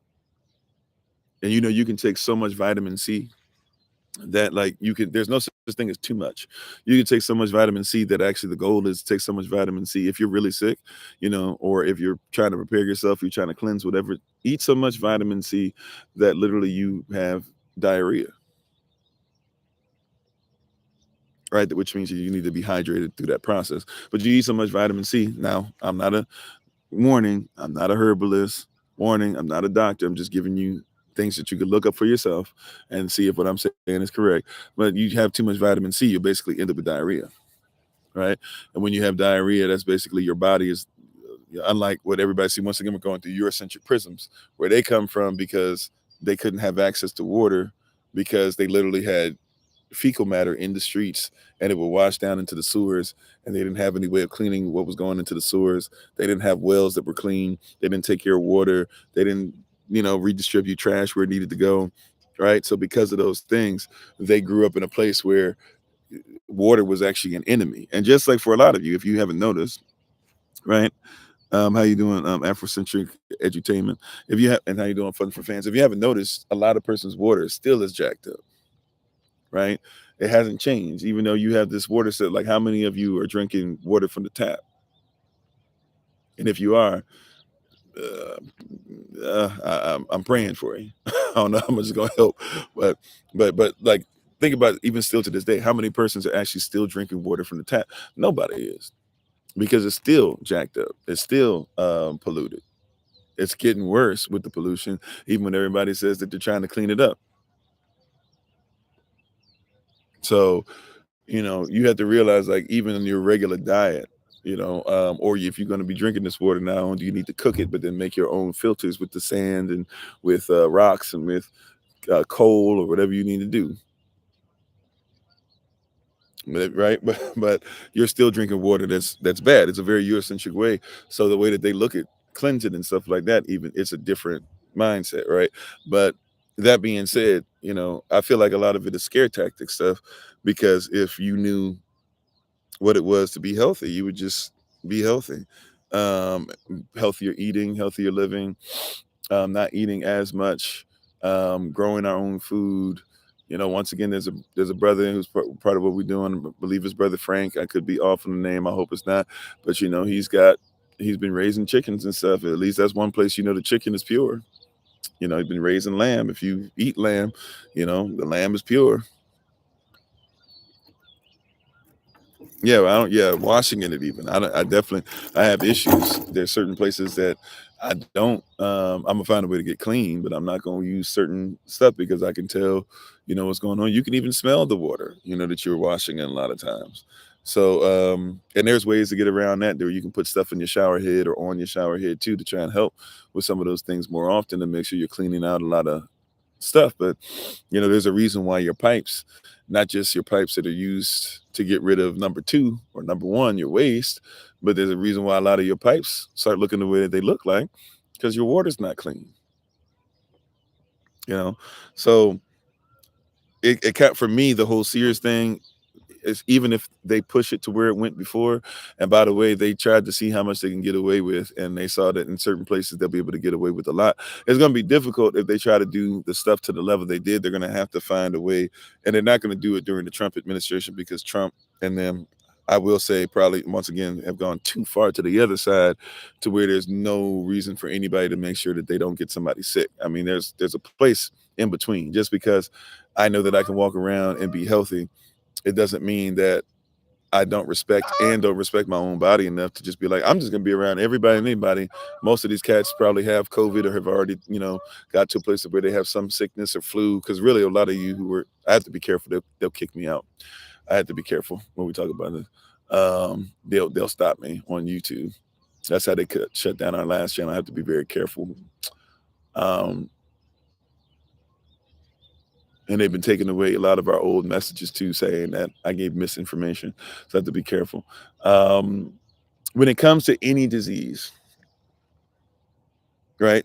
Making sure when it comes to any disease, we should take it 100% serious. At the same time, we should also realize that there's ways to be able to make sure that we're safe from it. And it doesn't mean that we have to be inside. And there's ways that you can make sure your body is taken care of. Now, once again, we have to be pre-active. So what happens usually is everybody is in an unhealthy state. And then we start saying that we're going to eat healthy, blah, blah. Sure, that will help some and maybe even help cure towards the end. But if you weren't doing it beforehand, it's not going to, it's not going to help. Right. So if we're not doing it beforehand, we have to be honest and be like, okay, we probably need a little assistance. But if we're constantly gearing up for it, if we're constantly ready for these things, and we constantly have vitamin C levels high, or, things like that, then we should, this stuff that pops up. Yeah, everybody, including myself, yesterday, everybody gets sick. Or everybody gets something in them that causes their body to have to go into, matter of fact, you want your body to get a fever. You want your body to get certain things, because if not, your body's not fighting. So there's times where it's like, you want that. I want my body to be ahead. I want my body to, be going through all this extra stuff. I want, even when babies are born, and for a while, I don't know if you guys remember, they were giving babies was it Tylenol and Motrin, and it was messing babies up, and a lot of babies started having seizures right after that. How you doing, D? A lot of babies started having seizures, and the reason that happened, if you're not aware of it, the reason why that happened is due to the fact that these how can I say? So a lot of these babies are, well, yeah, basically like their immune system shut down, because what's supposed to happen at birth is mothers are actually supposed to give birth to their babies while the mothers are squatting, and when the babies come out, some of the fecal matter is supposed to hit the baby, and when it does, the baby's immune system starts going crazy, and when it goes crazy, the baby temperature rises, right? But that's a sign that the baby's immune system is turning on, and as long as the baby is moving, then it's fine. What happened was that they started basically giving all the Tylenol and Motrin whenever the baby got a fever, and then now these babies, can't fight cold, because the baby should have gone to a place of fighting the cold on its own and stuff. But now you started giving them all those immunizations already, and you started giving them stuff to turn off the fever, or to stop the body from having a natural reaction to trying to take care of itself. So yeah, and it goes against the natural law. So these are things that are there. Once again, it's a very different mindset that somebody has with a child, right? They're not thinking about children and how to birth children and what to do with children the way that the word says, the way that nature says, right? So like I said, it's a different thing. So the serious thing, I can't really give you all the details on, as far as what is it exactly, what does it mean, I know that it has to do with respiratory system. If you're talking about your respiratory system, be oxygenated. Get some grapes with seed in it. If you're talking about chest area, anything like that that's messed up, make sure that you have citrus. Citrus is going to help you with chest. It's going to help you with anything having to do with the chest or the breast area. Get something that has oxygen for your lungs. Anything that's green, eat a whole bunch of greens. Not anything like make sure you know what to forage for if you're going to forage. That being said, if it's something that's being sold in the grocery store, pretty much anything that's green, you can get your hands on it. It's going to bless you, So, but yeah, so I think I answered that part of it. Now, another thing that came up, I'm not even sure if the person is on, because I haven't seen their name pop up, but I'll at least make sure it's on recording. If they missed the recording, I'll try to answer it again at some point on the phone. But so the calendars, Oh no, there was another thing I missed actually too. Before I get to that, what was it? So the question was asked. Something: is there any significance about the clock? Uh, I didn't fully comprehend, so I don't know if that person's willing to say who asked it, or but if you can help me with the clock question, I didn't quite understand. So was it 1, 2, 3, 4, 5, 6, 7, 8, 9, 10, 11, 12 hands on the clock? But then once you get past that, you have 12 plus 1 equals 13, 12 plus 2 equals 14. And you were asking, was there significance regarding that? I'm not 100% sure where to go with to how to answer it exactly. I didn't have a chance to really reach out to you yesterday, but I'm not sure what exactly you were asking on that question. So I don't want to. I mean, I'll start answering it. If I'm off, then feel free to let me know that I'm off or we need to go somewhere else. But basically, as far as the stuff on the clock, we talked about this before. Hours used to be different. There's a reason why you have 12 and you don't go up to 24. Hours used to be different. So the way that it is, even including for us, biblically speaking as well, if you have a certain watch or a certain hour, an hour used to be considered to be 120 minutes rather than 60 minutes. So basically what we consider 2 hours today used to be considered to be an hour, right? So basically there used to be 12 hours, 12 watches, 12 hours, 12 periods, etc. And depending on, there could be considered sometimes a difference maybe between the watch and the hour, possibly. But for the most part, you're going to see that hour number one was the first couple of hours at sunset, or 6, maybe you want to go by 6 p.m. But first couple hours here, then another couple hours, and another couple hours. And so this is how they told time. Even when you're looking at persons, when they say like, oh, this used to be a watch back in the day, or Stonehenge or any of that. Well, if you want to look at it, you have to look at it for 2 hours.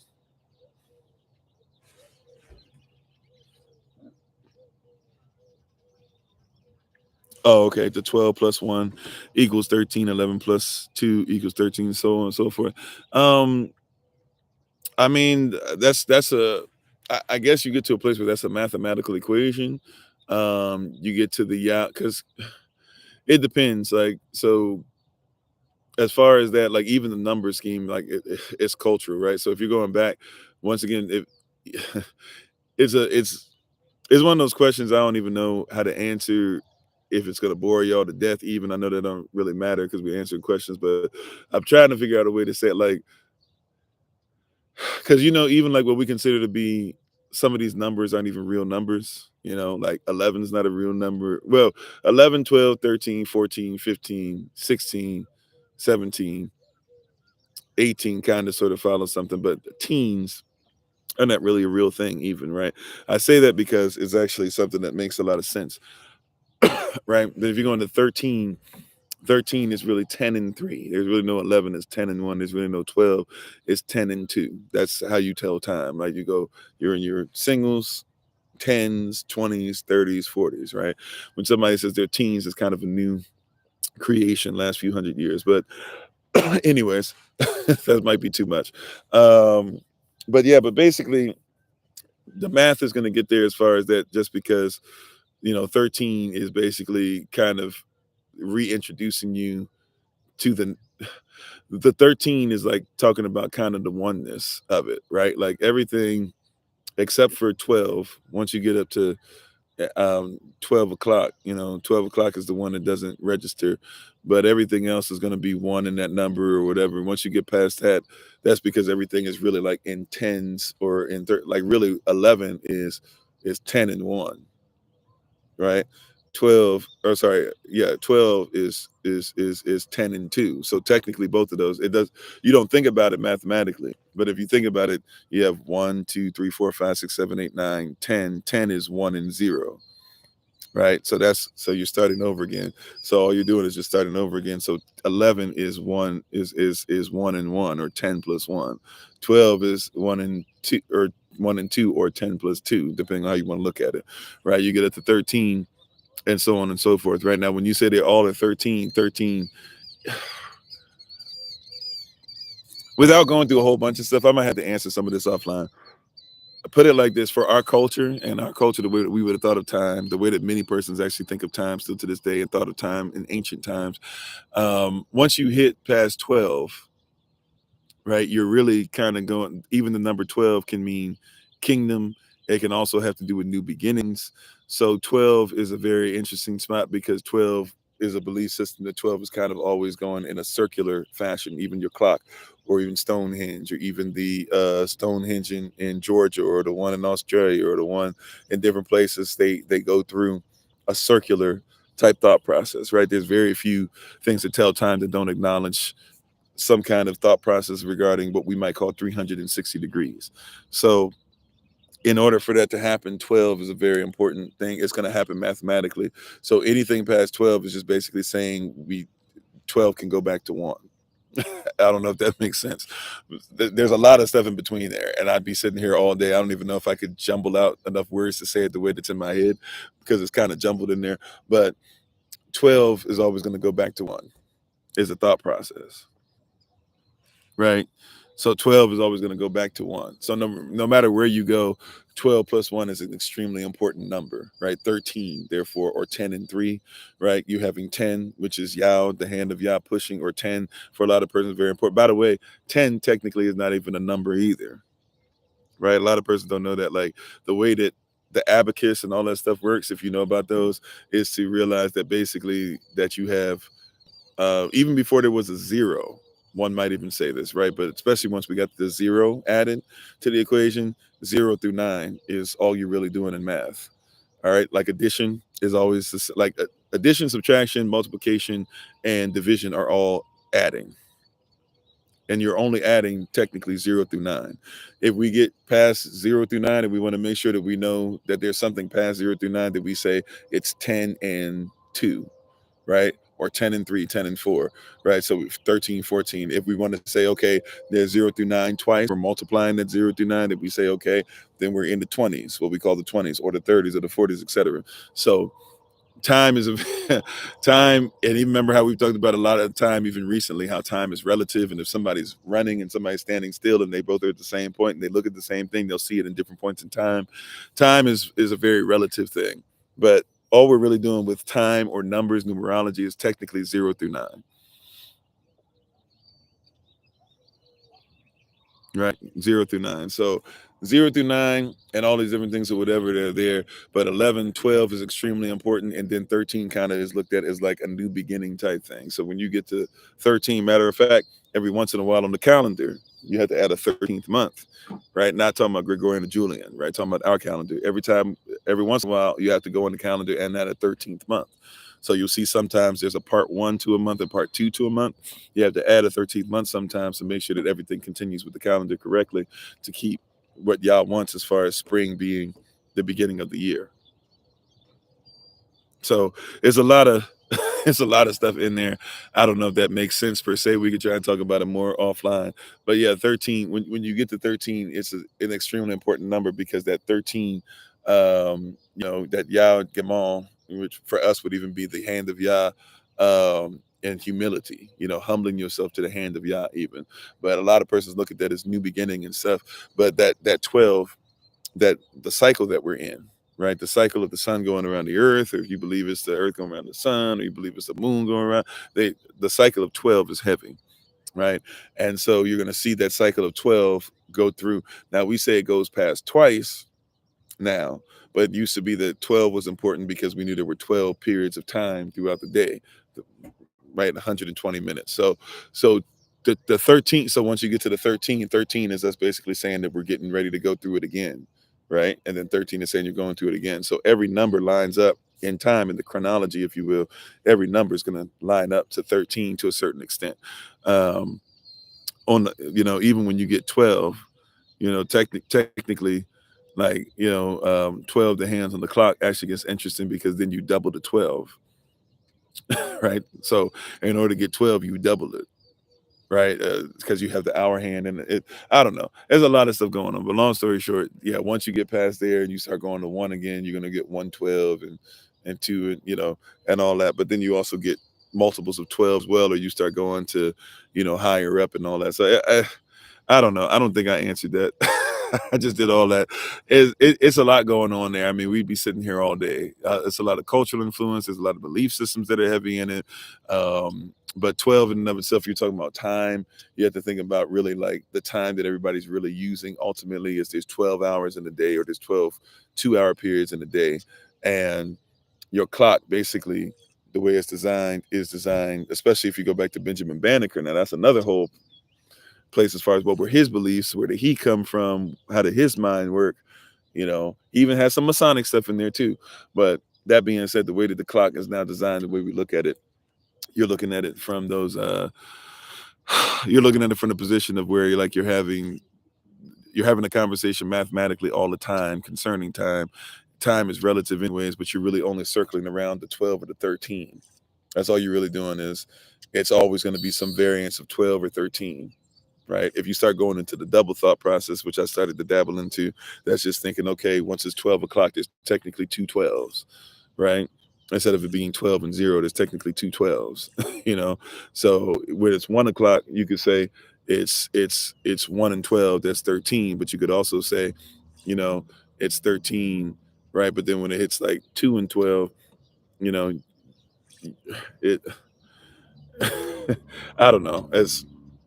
I'm gonna stop now because I don't even know if I'm doing it justice. It's a lot of jumbled up stuff in there. I don't know. I don't know if I'm doing it justice or if I'm being confusing at this point. But we're gonna try to talk some offline about it, and then maybe I can be a little more focused because there's a lot of stuff that's kind of creeping in my head. I'm gonna be honest.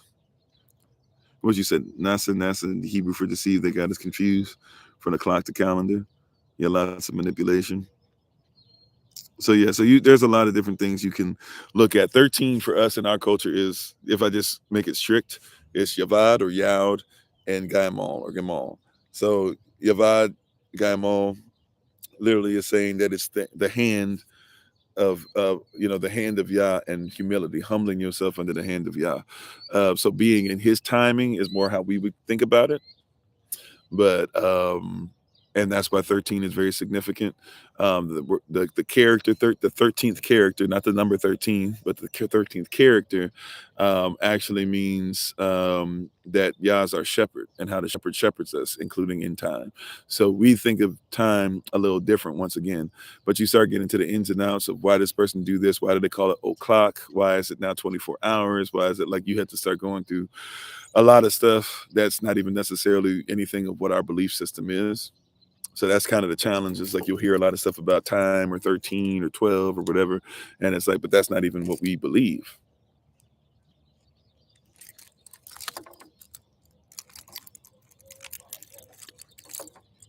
So,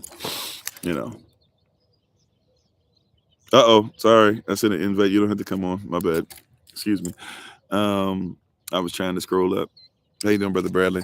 You said, how does the spring equinox change the calendar days? Well, spring is always supposed to be at a certain point, no matter what, right? Spring is the beginning of the year. So spring always being the beginning of the year, no matter what. So basically, we know when spring is. Spring has always been the same spot. And even before Israel, remember, this is not just an Israelite calendar only. It's Yahweh's calendar, right? So even before Israel existed, this stuff was done, right, by multiple cultures, from Kemet to Cush to the Philistines to whomever, Amorites, Amalekites. We can keep on going. A lot of Native American nations, Incas are on the other side, so to speak, of the earth and all that. Spring is always going to be a specific time, because we're talking about growth. We're talking about the beginning, springing into action. So spring is always going to be a specific time, no matter what. For the most part, spring is going to always be centered around, a 12 month, like we said, the 12 and the 13. So 12, 12, 12, 12. But every once in a while, there is something where if you're talking about making sure that you're not moving stuff away from spring, then there was something where you move a month, right? Or you not move a month, but you basically have a month added. Now, persons used to do this in other cultures, but they did it wrong. So like in the Romans, before we got to this calendar you guys have now, the Romans used to move their stuff because it would get sometimes about 30 days to 40 days off. And so a lot of their stuff had to be moved. So a lot of their history sometimes doesn't even make sense where it is because somebody had to move it and then they had to try and change everything around. So there's times where we're like, oh, we think somewhere about so and so and so and so, because we don't know exactly where it was moved to. It wasn't until later on, because once again, a lot of persons, you talking about differences in culture. It wasn't, and the Romans were doing it wrong though. That's why they adopted the Kemetic calendar. Where in Kemet, this is oversimplifying it, but they basically had 30-day months, 12 times a year, and then they had 5 extra days. And every once in a while, the leap years, because they knew there was that extra day, like we give a leap year every 4th year. So I think it's forgive me. I don't recall top of my head, but the Kemetic persons had to eventually, you have to put it a month, because if you're going by the hours that we're going by, the hours don't always line up, which is why you have like even in your day, what is it, how many minutes extra or seconds extra is there every day, or something like that. There's extra amount of time at the end of every day that doesn't get counted, or right. Or maybe gets overcounted, something like that, where it's off. So you have to then give an extra day. And so that's how you deal with it now in the leap year. But still, if you notice, your seasons are haywire, right? So there's years that you guys go, man, it's never snowed this early. And then you be like, man, it hasn't been snow it feels like it hasn't snowed in the right place for 10 years. Why are we getting snow in May? Why are we getting snow? Because the calendar is not really being addressed, right? The fact that the seasonal change doesn't line up to 365 days. It never has, right? That's why it never has. That's why if you look up Hebrew calendars, Israelite calendars specifically, even, you'll discover that they've never been in alignment with 365 days. Well, you said technically 364. Okay, even with that, it doesn't line up to 364. Now, there's persons that, once again, I had to see their culture and I had to see what they're given and stuff like that. But if you're looking scientifically, the moon doesn't line up to 364. And that's really what you're going off of anyways. It's become reversed. Remember, after a while, when you get to what's his face and Nicholas Copernicus, and he was actually offed because he didn't want to put this out, but they kind of forced him to put out this documentation, this book, and they started wanting you to go by the sun is the middle of the universe.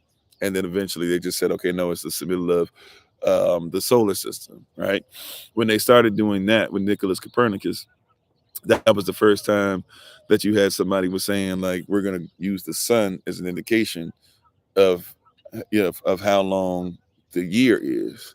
And somebody said, no, that doesn't make sense because the sun and moon always went together. But no, the moon, right?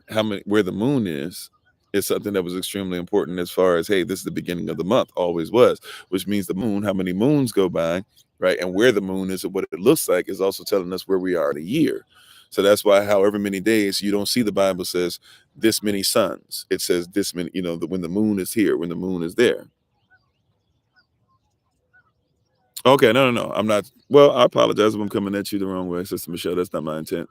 I didn't think that you were. I was just saying that I know that there's a lot of person that do that. So what I was saying in general is that, yeah, the moon, that the moon basically isn't going by 365, 364, right? The moon is going by something that's usually about 30 to 31 days, but it can hit or miss by that extra day. Even that extra day can throw stuff off. But that being said, where the moon is and where it's positioned and where the earth is as well, and I think we don't catch that too, is the earth is what's springing forth. Maybe if I say it like that, Holy Spirit. Okay. Like maybe if I say it like that, because I can see how I'm saying it's a little whack, it's a little off tune, right? So like put it like this. It's called spring, not because it's, I don't know when does spring start. Um uh April or March or whatever. March 22nd, April 22nd, something like that. It's not spring because of that, right? It's spring because things spring forth, right? Like even when we're calculating when we should grow our food, you're supposed to look for the last frost, right? The last frost is not contingent upon its February, March, April, May, right? So the earth, when it springs, that's spring. Now we look at it and we know pretty much 99 point, well, I can't say that, I don't know the percentage. Most of the time, most of the time, right?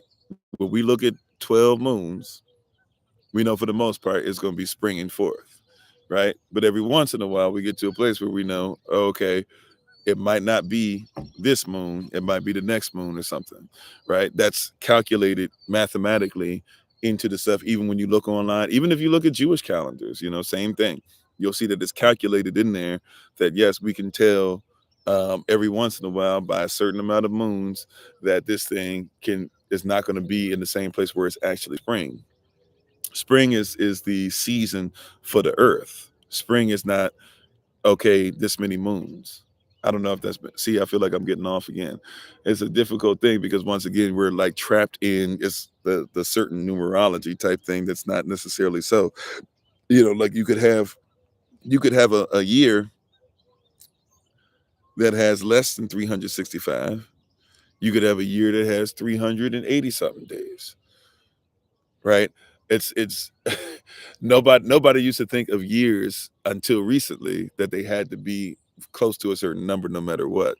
And this is what makes it difficult, right? And once again, so you're saying 28 times 13, right? But once again, a moon is not based off of 28 days. You see what I'm saying? Somebody's coming, and that's where the confusion I think comes in. Just Josh, is that somebody will go, it's 28, but where did we get 28 from? You won't find anywhere, at least until recently, that everybody's going off for 28 days. That was never the case. That's somebody recently going 7 days a week times 4. But there's no, you see what I'm saying? There was nobody who said that had to be the case, right? Somebody's trying to take something out and and I give credit, even trying to simplify it. Even the Roman Catholic Church, in essence, even though maybe they were doing something more sinister, I don't know, but they were trying to simplify it. But there's no such thing as, oh yeah, we're just going by 28 days, at least not at the biblical times, especially. And if we're using the same calendar, then we can't be using, the same thing, right? So, well, no man knows the day nor the hour, sure, when Yahushua will come back, right? But contextually speaking, we have a calendar that's been in use. It can just keep on using the same thing and keep on using the same mathematical equation that's been perfect and perfect no matter what. But there's a mindset that's like, oh no, it's got to be a certain amount of days. The 364 is coming from 28 times 7, but 28 times 7 is not necessarily right, because even if you go 364, the same person using that now has to make sure that you still have to calculate now for 2 to 3 extra days that you should still have, so the moon, which, or from sundown to sun up, that's what a day is. And even if you notice that, by the way, see, this is why even the 12 hours is relative. This is why I say time is relative, right? I want you to know what they mean, and so they can tell you about what time it was, but time is relative. If you go to an African nation still to this day, they'll tell you, a lot of Europeans will tell you Africans are always late, blah blah whatever. They're not late. They look at time completely different. If you say that the party gonna start, right? If you say, all right, not even a party, like, right? I've been to some parties, so let's do it like this. If you say, Pastor Kofi, you come, I did a revival over there before, right? Right. And so, Pastor Kofi, we're gonna start at 12. Persons might not show up until 2 or 3 because it's a time frame. They're not being, they're saying around this time. Now we try to be within a specific time because we're more westernized, and I don't mind order and structure being there, right? Obviously, so let's go on time. But for them, if you say 12, don't be dismayed if it's 1:30 and there's only 3 people that showed up, right? Now, if you want to start at 12 and even do that stuff or whatever, some person will start coming early, and you can even say, hey, come on, hey, you missed the first part, blah blah, and they'll start coming. But they don't work in the same thing because they don't look at time. They still look at time as being relative. So somebody else would be like, man, they're always late, blah blah. No, like, that's cultural. Somebody says come at 2 o'clock. Somebody might not somebody might show up at 1. Somebody might show up at 4. It's relative. Oh, no need to apologize, right? It's relative. So it's a different thought process. So a lot of person, when they talk about time, we're not talking about things that are, and once again, we're in a different culture, right? And I get it. If it's an emergency and stuff like that, you got to be on time, on point. If in the military, you got to be on time, on point. I'm just here to tell you, right? Like that, a lot of things that we think are like, we're looking like this. There's a lot of cultures, a lot of civilizations where they never thought like that and still don't. You said, should Shabbat be determined by the sun or moon, and why? Shabbat is determined by the moon. Shabbat is determined by the moon. So when it's a new moon, all right, then that's a new month. And when it's a new month, then the 7th day changes to the 7th day of that month, right? So the moon always determines. The sun shows us where we are within. This is the way, see, we look at it different. The sun determines where I am in the day, right? But the moon determines which day it is and the start of it, right? Here for us, when the sun rises, that's the start of the day. For us, when the sun goes down, that's the start of the day. And we start trying to get everything together for the rest of the day and then rest to wake up in the middle of the day to start what we've already got planned out or whatever, right? And then we keep going to try and get through to have a productive day so that we can then do the same thing the next day, right? So, but the moon for us always determines the beginning of the day, and it determines what day it is. You can look up at the moon, right? When you see a full moon, that's halfway through the month, right? Some persons go to beginning of the month, but no, in our culture, I see a new moon, then that means it is actually just starting, right? If I see a full moon, I know I'm in the middle of the month. So even if I'm not even aware of what day we're calling it or whatever, but the moon is what tells me. So if I'm dealing with the moon, and the moon is a new moon technically, right? As we're saying, the next month is starting with a new moon. So when the new moon starts, then all I do is I go, okay, the moon is new. So that means that this is day 1. So if that's day 1, then that's 7 days. So that for me, yeah. So when we're talking about it has to be 7 days no matter what, and it might even be easier. I'll give you that, especially if you've been raised and it's got to be 7 days, 7 days, 7 days. But the moon always, as far as our culture, as far as many cultures, the moon indicates where you are in the day. It's not just the sun that's for the seasons; it's the sun and the moon for the seasons. So the moon tells me, where we are. Now, also too, it gets complicated. See, here's what I'm saying. It's something that you live out enough years and it starts to kind of take hold of too, or enough months, even whatever. Because also too, now if you want to talk about combination, the moon and the sun come together, because where the moon is and where the sun is, obviously, there's going to be something that also goes along with where the earth is. So you can see by the angle of the sun or by the angle of the moon, right, where the earth will probably be, where waters will probably be, this and that or whatever. There's a lot of different things, but the moon is for us where we get the indication this is the beginning of the day, and we know that by this many moons we're looking at the next year. And when it gets to a place to where we can tell, even before it happens mathematically, but even just once we get there, you can tell, okay, the moon is out of alignment with whatever. Once again, this is why a lot of persons springs and summers and falls and winters, you'll have these moments where you're like, man, it's been off, and I remember as a child, blah blah. It's because we're not taking anything to account. We just go, no matter what, 365, 365, 365, 365. So I don't know if that makes sense. It's kind of difficult. It's not difficult. I just might not be explaining it correctly. I'm not sure. It's it, there's a lot of things that come in. You said you hear every Saturday is not always Shabbat based on the moon. Yeah, it's not. It's not. So for example, Shabbat has been recently, because we started our year on March 29th was the beginning of the year, right? So you had the 29th, and then what was it? April the 11th was Passover. Yeah, so April 4th was Shabbat, April 11th was Shabbat, April 18th was Shabbat, and tomorrow, April 25th, will be Shabbat, right? You usually have 4 Shabbats. And then what will happen, so this is where the mathematics come in, right? What will happen is you have 2 to 3 days. Usually you just go by 2. If you were to do like go by 2 and maybe every third month add 3 days, then you'll even without having to have a calendar, you'll pretty much be on point anyways. But so like this is the 4 Shabbat. There will always be 4 Shabbats. So that's the 28 days, makes sense there. But after that, this is what happens. Then you add just basically 2 more days. So you'll have, so Friday Shabbat, we'll go Saturday, and then we'll go Sunday, right? And that's right. So Friday being Shabbat, and that means Friday. So I'm talking about Saturday at 6 p.m., Sunday at 6 p.m. What you discover then is once you get to the next day after that, usually what happens is if you look on your calendar and everything too, you usually find it, but usually you're going to be in the ballpark of that's going to be the new moon. When that's the new moon, so like the evening, Sunday evening, Monday, Sunday, you'll see like a new moon. And when you see that, you'll be able to go, okay, I see that. That's the beginning of the new month, which means now, like let's say, let's just make it Monday evening. I'm not sure if it is. I'm just saying I'm not looking at it right now, but let's just say it's Monday evening is the beginning of next month. Rosh Chodesh, et cetera, whatever month it is. So let's say it's the second month. So let's say Monday evening, 6 p.m. So then we would go Tuesday. So Monday, Tuesday. I'm sorry. Yeah, so Monday's the first. So Monday, Tuesday, Wednesday, Thursday, Friday, Saturday, Sunday. So Sunday evening, right? If Monday is the first day, then Sunday becomes your new Shabbat.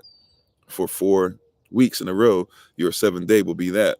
Then once you get past those 4 weeks, add another couple days, and then on that next day, then you go, okay. So now if that's what Monday, then you're looking at Wednesday, Thursday-ish is going to be your next new moon, and you go by that, right? And then you go count your 7th day, keep that for 4 weeks. So that's how we would calculate it. We're not calculating it 7 days only, no matter what. We've been calculating it according to the moon, but you can go by the moon and go, okay, the moon's going to have 4 weeks at least. That's where you get your 28 days, the 4 weeks from the moon. Right. And then once we get those 4 weeks from the moon, we know that we have a couple more days to add before we get a new moon. Once you get a new moon, that's the next month. So biblically speaking, that's why your stuff's going to change every year. It's never going to be on the same days as far as the Gregorian calendar, but it will always be on the same day as far as our calendar. Why? Because our calendar always moves. You see? So our calendar always moves. So since our calendar always moves, it's always been the same for us, right? But somebody else would look at how is it always the same if it's always moving? Well, it's always moving because the moon is always moving. The sun is always moving. They don't stay aligned with a typical 7-day period. So we never really thought of, we thought of a 7th day, not for 7 day every week. We thought of the 7th day as being the 7th day of the month, or the 7th day of a holy day, even, right? But day 7, right, doesn't just repeat the next week. It's day 7, day 7, day 7, day 7. The 7th day is just nothing but a multiple of, so 28 is a multiple of 7, right? So 4 7s, right, are just basically saying day 7, day 14, day 21, day 28. We know that we're supposed to keep Shabbat, right? But then we don't go, okay, there's got to be a day 35. We know there's not 35 days in a month. So once you finish with that month on day 30, let's say, right, 30 days in a month, after day 30, day 1 starts over. For us, everything starts over again. So we go 1, 2, 3, 4, 5, 6, 7 again, right? The way that they do the calendar, they have Sunday, Monday, Tuesday, Wednesday, Thursday, Friday, Saturday, and then they're just going to continue that as if there's always going to be multiple of 7s in each month. There is no day 35. So that's when they start getting, they start saying we're moving. But the reality is that they're actually trying to do something different, right? It's just a different cultural outline. You said, so no, it won't be Shabbat for the whole year, right? Like, so I get what you're saying. It's not going to be Shabbat for the whole year. It's Shabbat right now on Fridays. So this evening, 6 p.m., right, or sundown, whichever you prefer to use, is Shabbat, right?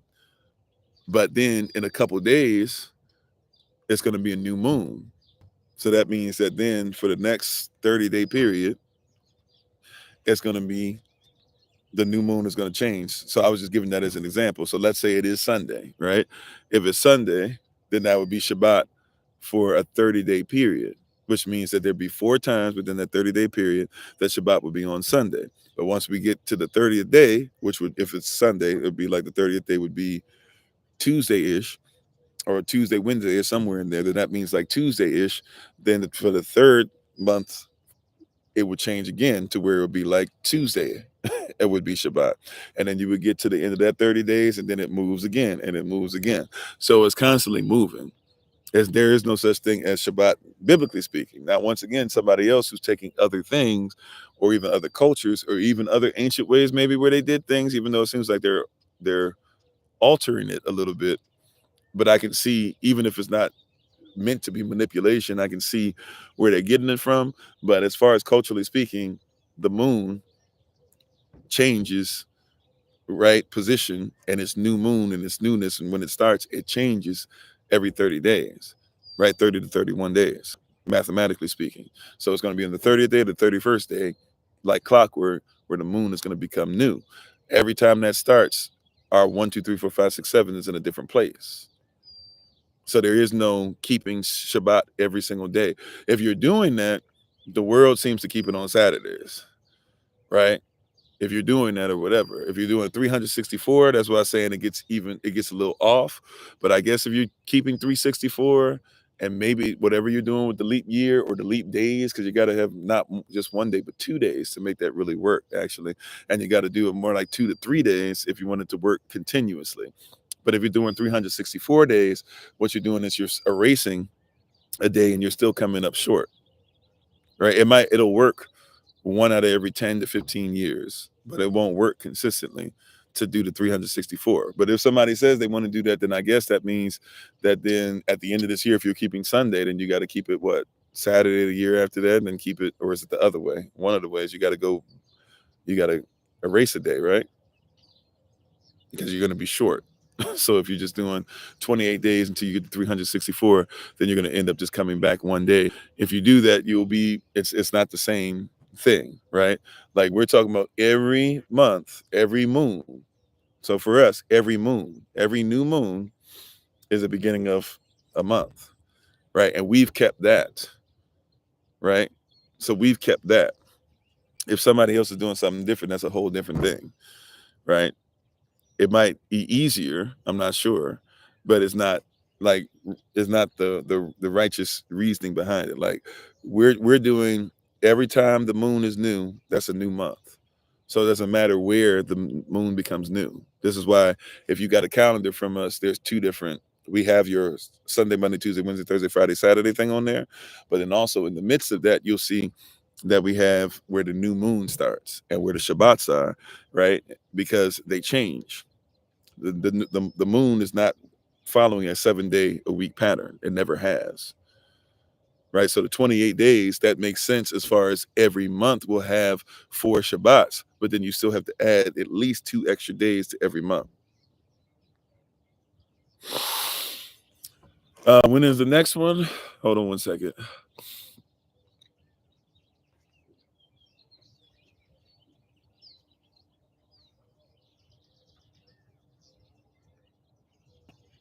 Excuse me, I'm sorry. The next one. Okay, I don't know what my calendar's out of order. Forgive me. I don't know why it's out of order. Okay, there we go. I was confused myself. So the next new moon.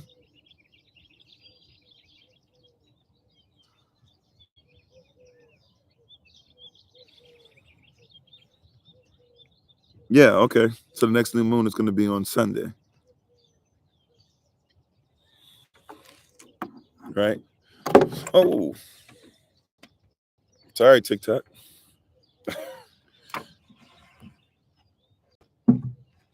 Mm. Oh. Hey. You still got y'all? TikTok, can you still hear? Can you see me, hear me? Uh-oh. Everything went black for you guys. There we go.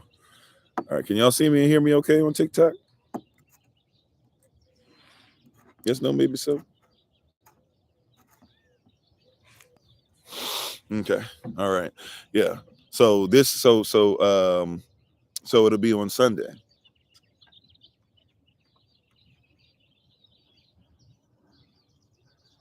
So that'll be the next new moon will be Sunday. So Sunday evening, right?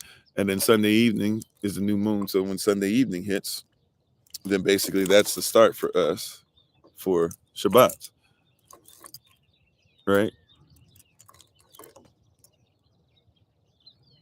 So you'll be looking at, yeah, amen. Yeah.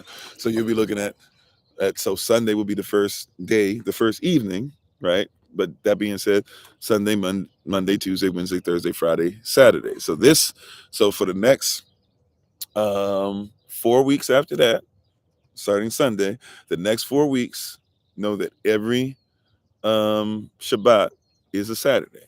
Once you get to that Saturday, then you start looking at, you're going to probably need 2 days to add extra. And then when you do that, you'll discover that the moon more than likely will be, your new moon will be on that day or like the day right after or before it. Right. That's a pretty easy trick to find. So once you get to that Saturday, four Saturdays from, so what would that, I think May, is it May 3rd, May 4th? Whatever that Saturday would be following, right? Whatever that following Saturday will be. So like May 3rd, May 4th, whatever that is, that will be when you start the first Saturday of May should be. So that means that you got 4 Saturdays in a row. That will be Shabbat. Once you get that 4th Saturday, start counting down a couple days, and then what you'll discover is, like, more than 90% of the time, that's going to be your something like that, pretty close to 90% of the time, right? I don't know what that percentage is, but you'll be pretty close. If not, that's why you had a calendar. You can just ask, but just know that it'll be 4 days. So basically, the next new moon starts on that Sunday. That also, right? So we'll be going Sunday through Saturday officially, right? We'll actually match the Gregorian calendar. Also, too, for makeup Passover, that means that then the second Saturday of May is when we're going to do the makeup Passover as well.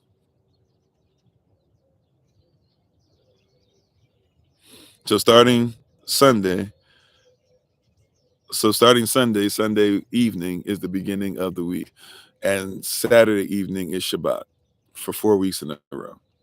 So Sunday at 6 p.m.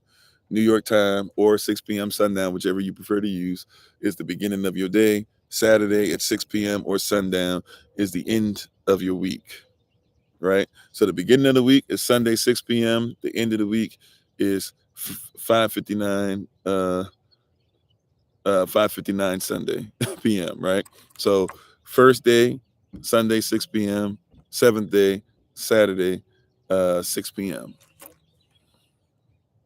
Right? But that's for 4 weeks, and then after that, the math starts over again. After 4 weeks of that, two days next month, right? So whatever that is, if you were to go down 4 days, it's on your calendar if you have one, but whatever that is, if you go to 4 days, right? Once you get 4 days, 4 weeks of those Saturdays, right? So if it's the 4th, I don't know what it is, but let's say it's Saturday. Is it the 4th? Is it May the 4th? Something like that. So 4th, 11th, 18, 20. Actually, I feel like that's the wrong month. Is that correct? Is that? Yeah, I guess that's correct. 4th, 11th, 18th, 25th. Once you hit the 25th, somewhere around the 27th, 28th is when you're going to see new moon again. Right. And so naturally, if you keep lending yourself to that, you'll see and discover that sometimes, even just because period, that means that you'll have it shorter than what you're used to. When your months add up at the end of the year, that's going to end up being a little shorter than what you're used to. So guess what you get? You'll get a 13th month, but the 13th month is not a full month in that year. Does that make sense? I might be more confusing with that, right? If you have, right, if you were to do 30, let's do it like this. If you were to do about 30 times 12, that only gets you to 360. Okay. Most of us are going off a 365 day a year calendar. Even if you're going off 364, right? That 30 days times 12 is not enough to get you through the year, right? So it's the placement of the moon. So what you'll discover is in those months, you'll have a 13th month pop up, or in those years, you'll have a 13th month pop up, just because it's only 360. So by mathematical equation, sometimes that means that the 30th month, right, 361, if you will appear in the midst of your, what you call 12 months. That is so confusing without paper. I know. I'm sitting up there saying, and I'm like, I'm all packed up too. I can't even bring out what I was going to bring out. I'll try to show it if I can. It just, especially because I haven't had light. So when I don't have light to start off, I can't really do so much. But anyways, you're gonna see, you'll see that if you just do the math real quick, if you're able to with me, right? I'm not that great with math myself. So if you're able to do the math with me real quick, the maths with me real quick. 360 times 12, which is what we're basically doing for the most part. Maybe you add an extra day in there to make it like 361, maybe 362 or something. But basically, we're not hitting on the Hebrew calendar. If you're going by the Gregorian calendar, comparing the two, the Gregorian calendar will always have 365 days, maybe plus one, right? 366. So basically, in our calendar, we're not going to hit 365. That means that they'll be, depending on when the months are, every once in a while, you're going to see an extra month pop up on the calendar, right? Because it doesn't hit that 365 thing that you guys are used to. So to make sure that it's still hitting, even though we know we haven't hit all the stuff in the year yet for the stuff to be aligned up with your spring, summer, winter, fall, right? There's an extra, it's you'll see it on there. If you look up your calendar, or if you look up Jewish calendars, you'll see some of those calendars are part 1 and part 2. It'll be the same month, but it'll have 1 and 2. All right. The reason they're doing that is to stretch out and to make sure that there's enough to get you have to get past a certain amount of time or whatever, and the moons have to line up. And so if they know, so when it's known that the moons aren't going to line up with what's going on or whatever, then we just basically say there's another month. Because as I was trying to say earlier, months and seasons are not are not always exactly the same. And what I mean by that is, we don't say that it's spring just because it's gone this many days. The world does nowadays. But what we say is it's spring because the earth is springing forth life. Right? So we're not thinking about the earth as far as hopefully I'm making some sense. I know I'm not making full sense to others. It takes a little while to click, even for me still, like, because I have to go by multiple calendars to make this stuff work. But the spring here is not based upon what month it is, as much as spring here is based upon its life springing forward. Right. So the sun, according to creation, the sun and the moon and the stars were all created to help us to see where we are, right, in seasons. Right. So when the way that works is, when it's this season, we have sun, moon, and stars to tell us where we are in those seasons. It's not the sun, moon, and stars tell us what season it is. It's that sun, moon, and stars are here to tell us what time it is in the season. If you recall, eternity existed before time, still does. So eternity was there. The earth was made, herb yielding seed was made, all right, water was made, volcanoes were made, gas was made, liquid was made, solid was made, elements were made, etc. And then later on, what happens is what? The sun, moon, and stars are created after those things, right? They're created after, sure, to have interaction. You need chlorophyll and all these different things, right? You have to have different things take place, right? Oxygen to be created, etc. But that being said, also too, it's made to tell us where you are in eternity. So eternally, there will always be spring. Eternally, there will always be summer. Eternally, there will always be fall. Eternally, there will always be winter. But we can count the sun, the moon, and the stars to see which one it is, or where we are in the midst of it. That's the context. The reverse is what the world, or is what your eccentric prism looks at, which is, oh, okay, it's the beginning of March, so weather should just change to no, that's not how it works, right? We see what's going on with the earth, and then we say, okay, where is the moon relative to that? Oh, okay, well, if we see that things are starting to spring up, or it looks like the season's about to change or whatever, then we should be able to say, okay, the moon, when it starts here, that's the beginning of the year, right? We have a whole different, it's a different mindset. It's just a reverse. It seems like it doesn't make sense at first, and it's weird because it's just different. It's just way different. so it's just a different mentality. Like I said, is not, it's just a different way of looking at it. It's somewhat, it boggles the mind to a certain degree, because we're not looking at, okay, it's been this many moons, or it's been this many suns, so therefore it's spring no matter what. Oh wow, it's cold for spring. It's still snowing for a couple months. That's because it's not spring, right? We look at the earth. Oh, okay, it's springing. Let's look at where the moon is. Okay, that means that since it's springing up, or it looks like it's about to spring, all the stuff is changing. Last frost has hit, all that stuff. Okay, since it's springing, we need to start looking at the moon, because that means it's the beginning of the year. We have a different mentality concerning that.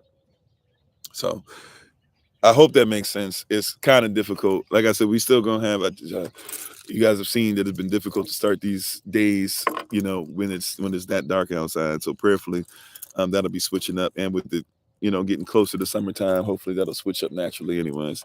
But yeah, it's very difficult to look at. But I get, and I didn't even really comprehend till recently. For those of you who are bringing up the 364 on TikTok and YouTube, there were a few of us actually today.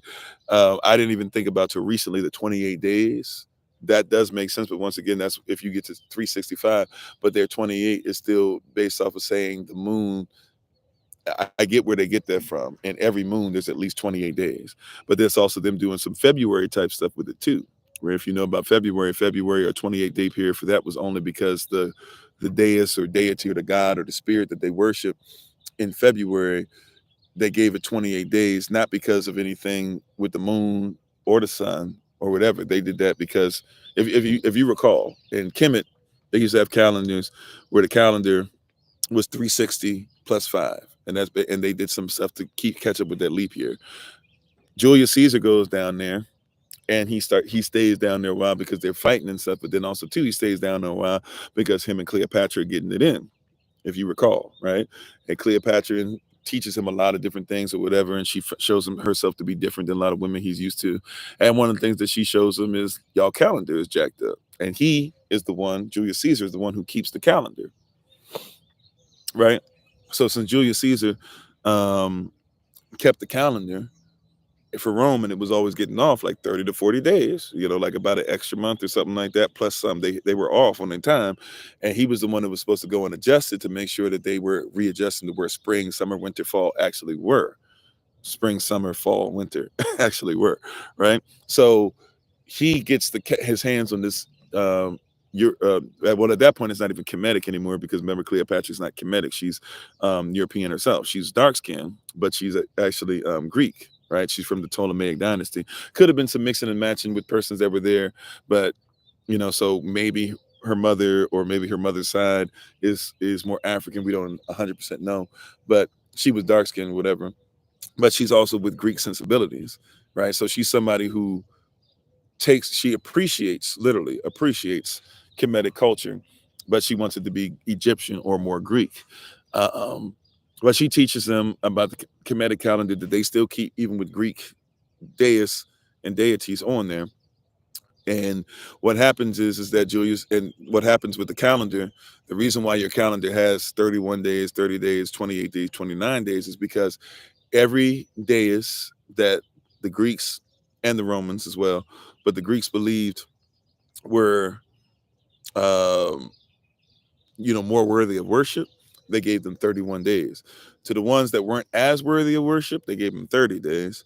And then the one that they gave February, that one was one that they thought, like, unlucky.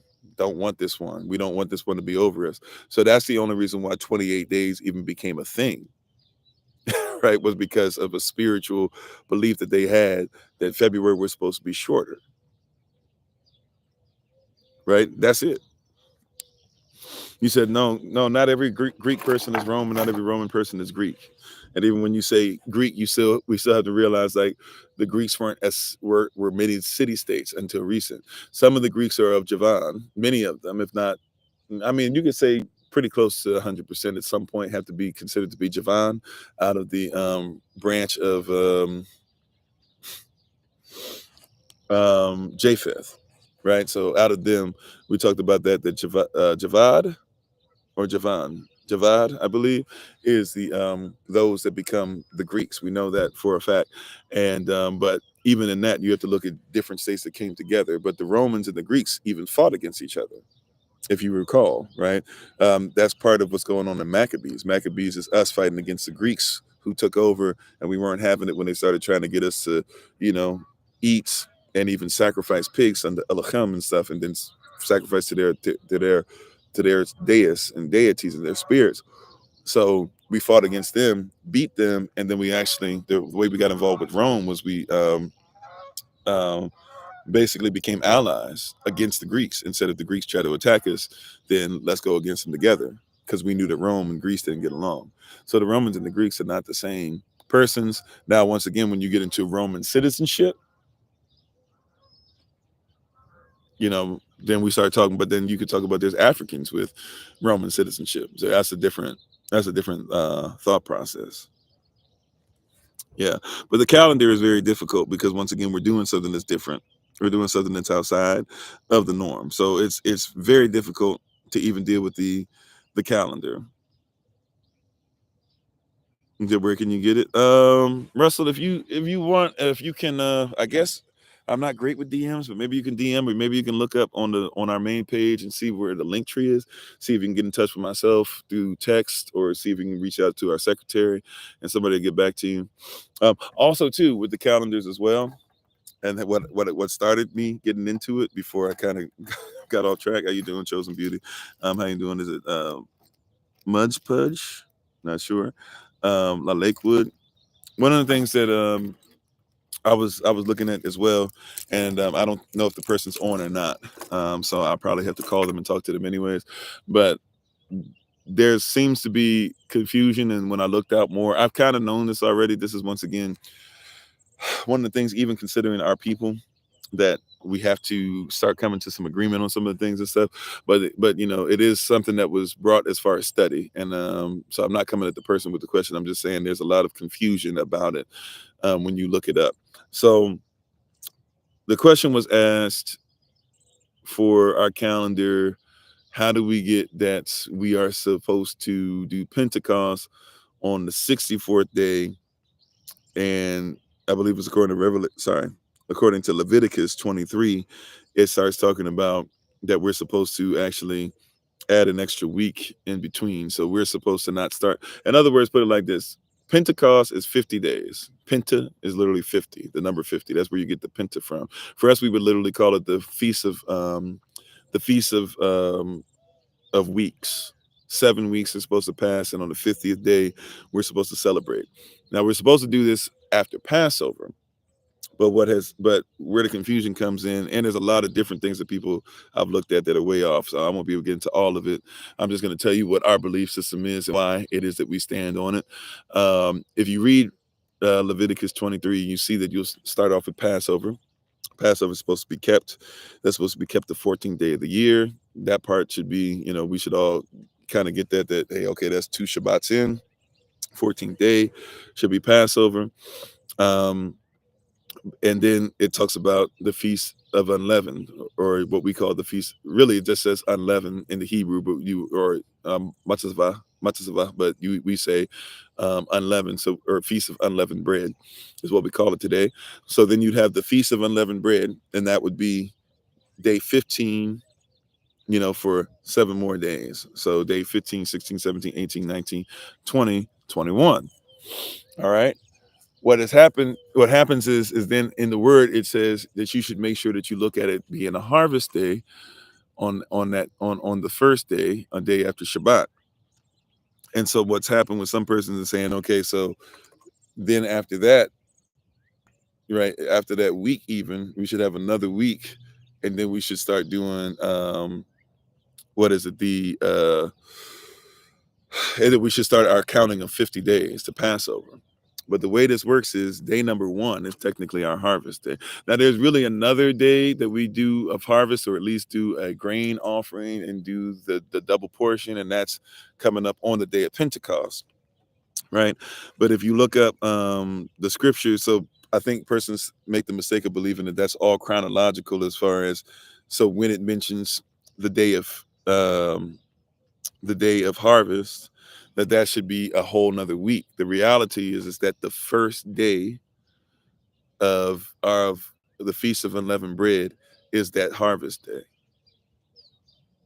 right? That's the day that we should, it's a, as I was saying last week, when we do anything that's harvest wise, we don't wait until, we do thank Yah for his blessings and stuff after the harvest, after all our harvest, but we actually give thanks to Yah in the beginning of spring, right? So once we finish Passover, the day after that, which is also the first day of the Feast of Unleavened Bread, that is when we do our that's when we do our harvest day. That's when we give to Yah. That's when we, in faith, are saying, even before we've had a chance to have a full bounty and harvest and all the stuff that comes in the spring and summer, and even what we're able to collect and stuff in the fall before the winter, in faith, we come to Yah and we say, this is yours. We give unto Yah. You said you've been studying with a friend and she believes because James 4 says we can't keep the law that we shouldn't and only keep the 10. Okay. Well, yeah. So I'll get right over to that question next. But yeah, so as far as Shabbat, or as far as that, the harvest day starts on day 1 of our Feast of Weeks, right? So you have the Feast of Unleavened Bread, right? Or not the Feast of Weeks, but are getting ready for the Feast of Weeks. But day 1, leading up to Pentecost, so literally Pentecost, saying we're counting 50 days from Passover. All right.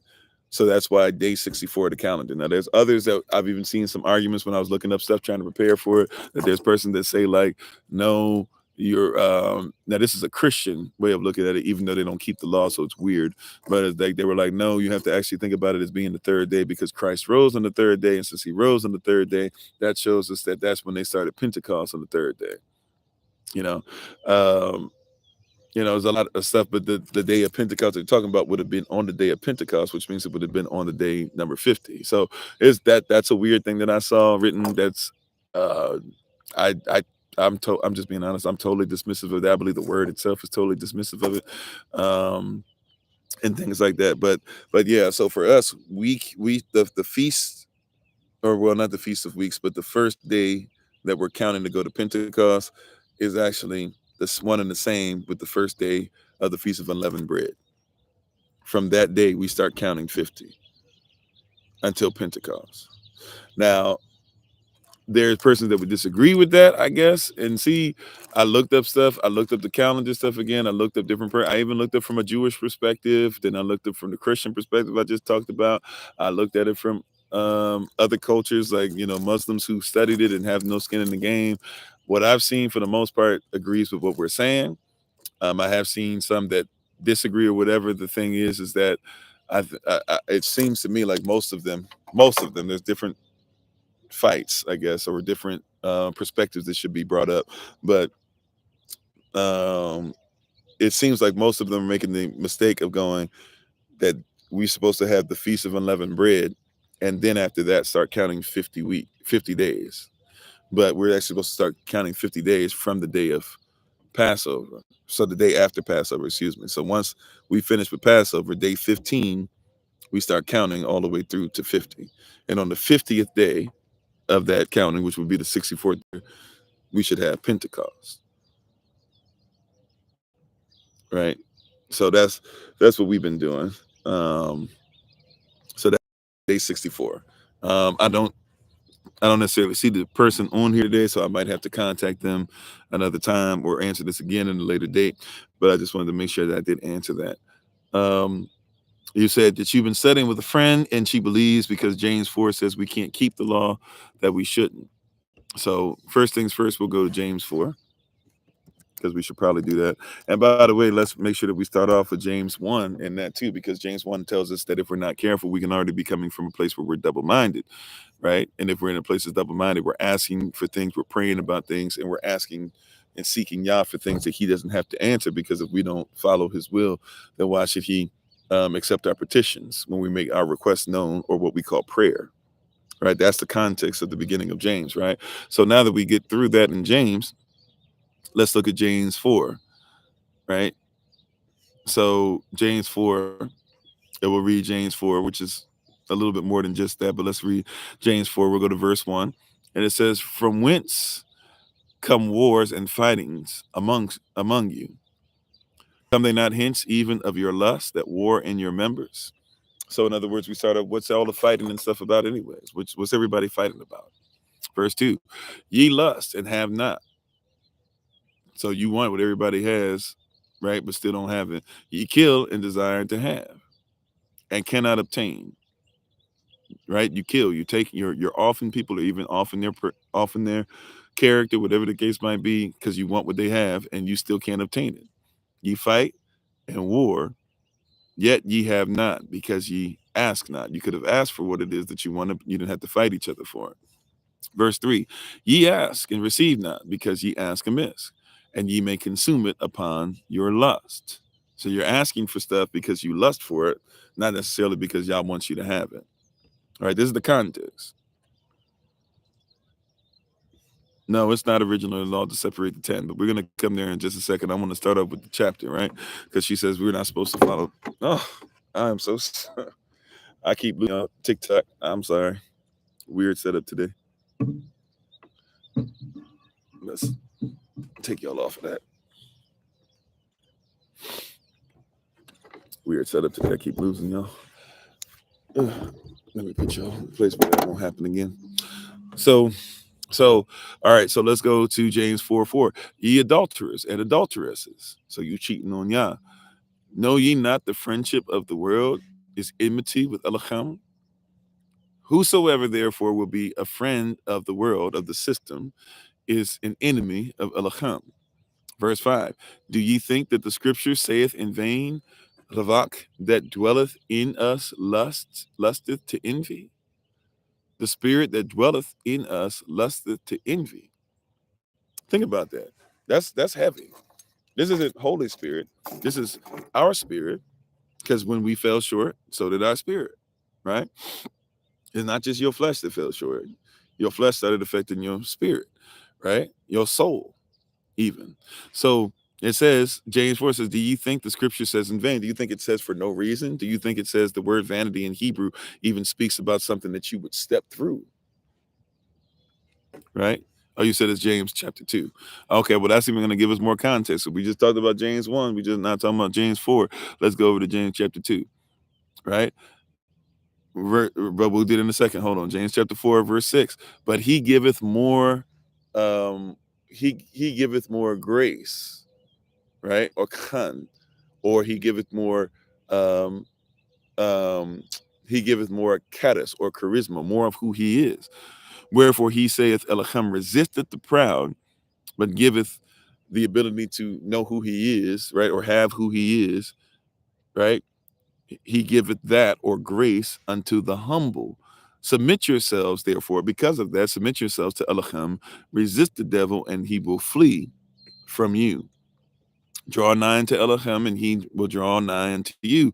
Cleanse your hands," right? Cleanse, talking about law. "Clean your hands, ye sinners, and purify your hearts, ye double-minded," which is what we talked about earlier in James chapter 1, verse 1, that persons are asking for things, but asking amiss. Why? Because they're asking for things that Yah himself is not okay with. They're not living even what Yah would say makes them all right. All right, so now with having those two things as a sandwich, or the two pieces of bread on the sandwich, so to speak, excuse me, let's look at James chapter 2. James chapter 2, verse 10 is where we're headed, but let's start at verse 1. "My brethren, have not the faith of Yahshua HaMashiach Adon," right, who is the Lord of glory, right, but really would just say of glory, "with respect of persons. For if there come unto your assembly a man with a gold ring and tabah apparel, and there come in also a poor man in vile raiment. So one come in, he dressed to the nines. The other person come in, he got holes all in his clothes. Verse 3, and ye have respect to him that weareth the gay or the happy clothing, right? Because gay doesn't mean what we think it means, right? The gay clothing or the happy clothing, right? Or the clothing that makes you go, man, he got it going on. And say unto him, sit thou here in a tabah place, and say to the poor, stand thou there, or sit under my footstool. Right? How you doing, Brother Coben? How you doing, Demetri? See, these things that are there. Verse 4, and ye not then partial in yourselves, and are become judges of evil thoughts. Right? So he's talking here about, hey, just because somebody has nice clothes and somebody's clearly has money and somebody's poor, you shouldn't treat them differently. That's what he's saying here, right? Okay. Verse 5, hearken, listen, my beloved brethren, hath not Elohim chosen the poor of this world rich in faith and heirs of the kingdom which he hath promised to them that love him? Verse 7, which we have no problem with. Verse 6, but ye have despised the poor. Do not rich men oppress you and draw you before the judgment seats? Do they blaspheme that worthy name by which ye are called? In other words, he's saying there's specific persons that are upset, that are oppressors, who abuse us, who don't do what Yah says, all those things, right? Verse 8, if ye fulfill the royal law according to the scripture, thou shalt love thy neighbor as thyself, ye do well. Right? Now he says this is the royal law, but really, if you're looking at this, he says Yahushua gave a law, which by the way shows us that the 10 commandments aren't it, right? So this person, when saying that, has to also admit, the person who said this to you also has to admit that anything a king decrees is law, right? Anything Malachi decrees is law. What Malachi decreed is that I give to you, when he's saying this, what's the context of it? James, when he's saying this to us, what's the context? Where did he get this from? He got this from John chapter 13, where he talks about children and how children are, how our faith should be like children, and how we should get out of all the stuff we kind of learned in adulthood to be against each other and fight for who's the greatest. Chapter 13 of John, he says a new commandment, not meaning this commandment wipes out everything else. He says, I'm going to give you a commandment that's new to you, which is what? To love one another, right? But not love one another on our level, to love one another the way that Yahushua had loved us, specifically how he loved his disciples while he was here. He said, by that love, by that action, will a man know that you are his disciples, disciplining him. So if you follow the same actions that he did concerning his disciples, then you will be able to be known as his disciples. If you can give the same love to your disciples or those around you that he gave to his disciples, then you must be his disciple. That's the context of scripture. Not that there's no more law, but that he added a new law, right? New to us, but one that was always eternal. Because remember, newness and eternity means that it never got shaggy, it never changed, it never did. This is the standard, period. So he said he came back to make sure he put this house in order. All right. So verse 9, but if ye have respect of persons, ye commit sin and are convinced of the law as transgressors. For whosoever keep the whole law and yet offend in one point, he is guilty of all. So now watch this. This has not said to our brother or sister. I believe it was a sister that might have said this. This is not being spoken against the law. Watch this. If ye have respect to persons, right, ye commit sin and are convinced of the law of transgressors. Not the law, period. You are convinced of the law of transgressors. Now we could go to Romans chapter 7, right, which we've gone over quite a few times, but and go through it and milk it and all that stuff. We don't have time for that today. So what I'll do is this. When you get a chance, read through Romans 7 and then go into Romans chapter 8. And if you go back further in Romans, you'll see a lot of similar words. Now, this is Paul. Here's James, but this is Paul in Romans, right? Paul, which, by the way, Romans is not the first epistle Paul wrote, even though that's the order they have it in your Bible, but it's actually considered to be the greatest Christology as far as the study of Christ outside of his death and how it's supposed to be used from this point on. And Paul in Romans is trying to talk about how we should keep the law, but also be able to invite the stranger in, that the stranger completes their training and gets what they need so that they can become Israel and no longer be a stranger. Because the goal is not for when this weird thing that we have where it's like the strangers or the foreigners are supposed to stay strangers. At some point, you got to be grafted in. That means that you can't be of what you used to be, right? Just as Ruth said, your people will be my people, and your Elohim will be my Elohim. That's how she got grafted in, not because she continued to be a Moabite. Okay, she got grafted in because she was in fact Israel. When you get grafted in, you're no longer what you were. So this is the goal, is to get all those who were, and even those who were Israel who got jacked up and left, right? And those who were Israel who weren't Israel at first and are going to become Israel. This is the context. You said, would they be spiritual Israel? Well, spiritually, we're supposed to spiritually be Israel as well. So, I mean, you could say that, sure. But what we're talking about is, I know what people mean by that. There is a physical Israel. And there's a physical Israel that, according to Scripture, Revelation chapter 7, still has to be sealed, right? Paul even says, in speaking of Romans chapter 10, Paul makes it a point in verse 1, before we get to verse 9, which everybody loves to go to, at verse 13, talking about being saved. Paul first mentions in Romans chapter 10, it is my prayer that Israel might be saved. So Israel still has to be saved. Israel still has to be righteous. Israel still has to be sealed first before anybody of any nation, tongue, kindred, etc. can be grafted in, according to Revelation 7. But the goal is to make sure that everybody can come into the faith. Of course, not Yah's will that any would perish, but all would have everlasting life. So what I was talking about in Romans chapter 7, you see in Romans chapter 7, Paul makes it a point to say the law is spiritual. He makes it a point to say the law is holy. He makes it a point to say that the law is without sin. Matter of fact, he says if it were not for the law, he wouldn't know not to lust, because he says that lust is coveting. And so since he has a law that says do not covet, he's in a great place to make sure that he is always in a place where he never lusts.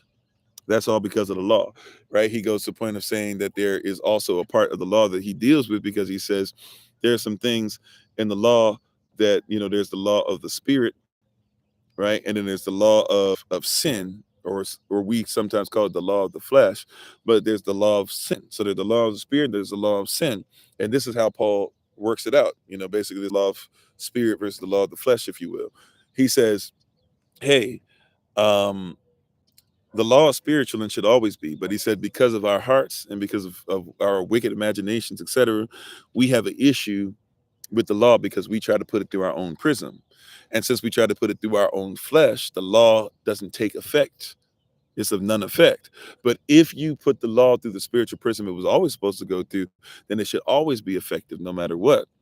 This is why after he says this, when you get to Romans chapter 8, verse 1, what's the first thing that he says? It's actually the first part of our 5, or well, 6 now, maybe even 7 on of our affirmations, right? Those of you who keep up with the daily affirmations, Romans chapter 8, verse 1 starts off by saying what? Now therefore, what? We are not under condemnation. Why? Because we follow the things of the spirit and not of the flesh. That's talking about the law of the spirit versus the law of the flesh. And if you read verse 2, it gives you the same, it basically goes further into that, right?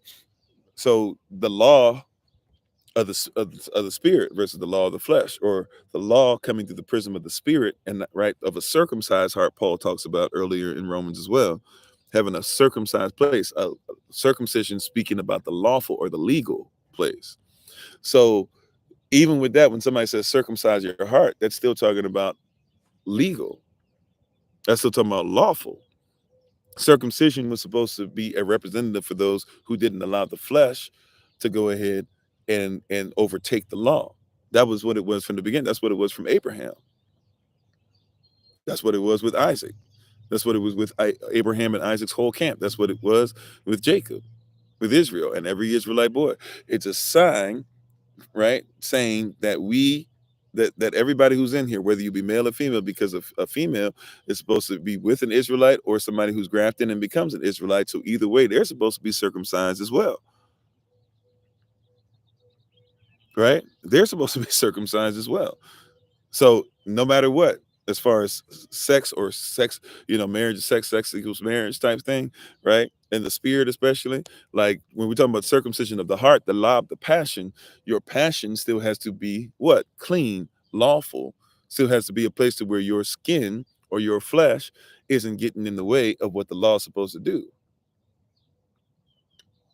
So going back now to James chapter 2, right?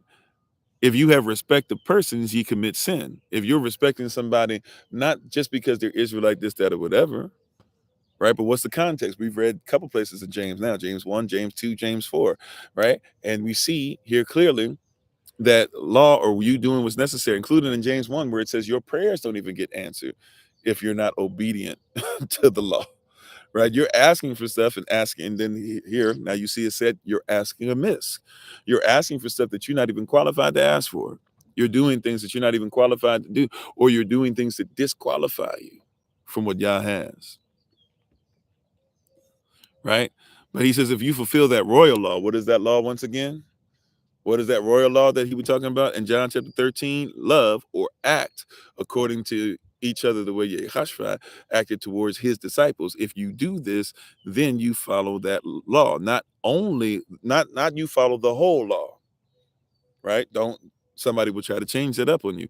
It doesn't say in John 13, if you do that, then none of the laws matter. That's not what it says. It says, love each other the way that Yehashua loved us. That means that if he loved you by using the law, you should love others by letting the law be your barometer. Right? So verse 9, James chapter 2, verse 9, but if ye have respect of persons, ye commit sin. So what does that mean? Respect the persons. Well, what did we just hear about? Right? Respect the persons. If somebody walks in because they have a bunch of money, we treat them better. Somebody else walks in because they don't have money, we tell them stand over there. He says, if you have respect of persons like that, especially since usually the rich will be the oppressors anyways, which means that you're making excuses for the oppressor, but you won't help those who need you and have been oppressed. He says, then ye commit sin. Not because you follow the law, right? That's right. Follow the word. It's not because you follow the law. It said, if we'll treat you better just because you make money. That's what it says. Matter of fact, it says the person came in and has the ring on and all that stuff. So we're thinking of their opulence, and then somebody else comes in, and we see that they have tattered clothing, and so therefore we're not thinking of them and being opulent in any way. He says, if that's what you're doing, then you have sinned. Right? That's the context. If you respect persons like that, you commit sin and are convinced of the law as transgressors. So once I want us to catch this too. You're not convinced of the law of transgression. You're not convinced of the law, right? Period. It says you are convinced of the law as transgressors, right? As transgressors. We'll make it simple because we're about to run out of time. Or not simple. We won't go deep into it because we're running out of time. But as transgressors. So let's just say it like this: as sinners, as ones who's transgress, as ones who's even trespass, right? As those who are sinners, fall short, miss the mark. You have been convinced of the law as a sinner. See, the law is not a bad thing, but if you're trying, once again, the law of the flesh, right, or the law of sin, if you're trying to use the law but trying to get it through what you feel is okay, then you are a sinner. Therefore, you have been convinced of the law as a sinner. So that person who said that to you into the deep, that person needs to get to catch this. It doesn't say you're convinced of the law. That means that you are a transgressor. It says that you are convinced of the law as transgressors. If you were convinced of something as a transgressor, it means you were convinced as a sinner. You were convinced in sin. You are still sinning, right? But you're trying to use the law as a sinner. But the law is not for sinners. It can be by those who were sinners saved by grace, but it's not. The law is not to sinners. This is when we get into this whole thing. Who is the Bible written to? It's not written to everybody. You see? So somebody will take that and run with it. And it's like, no, that wasn't even written to everybody. That's written to who? To those who transgress. It's written to those who sin.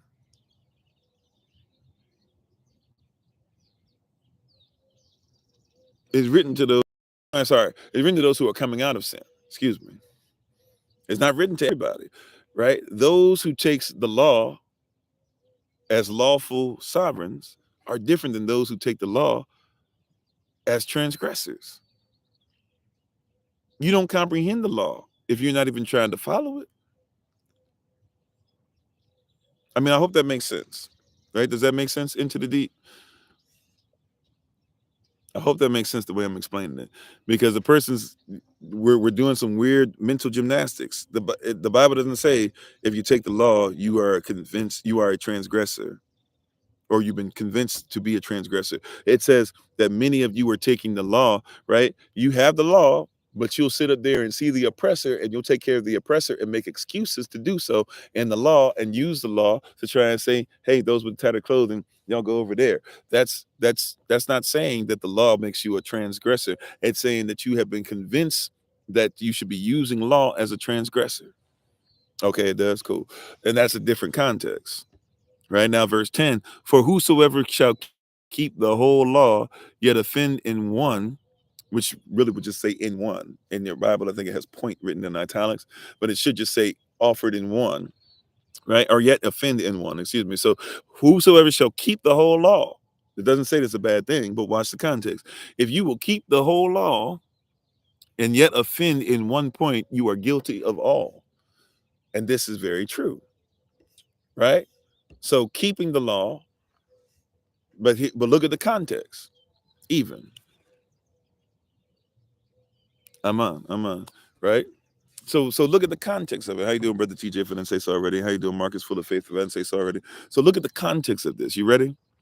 I hope you catch this. Look at the context of this, beloved. And keeping the whole law.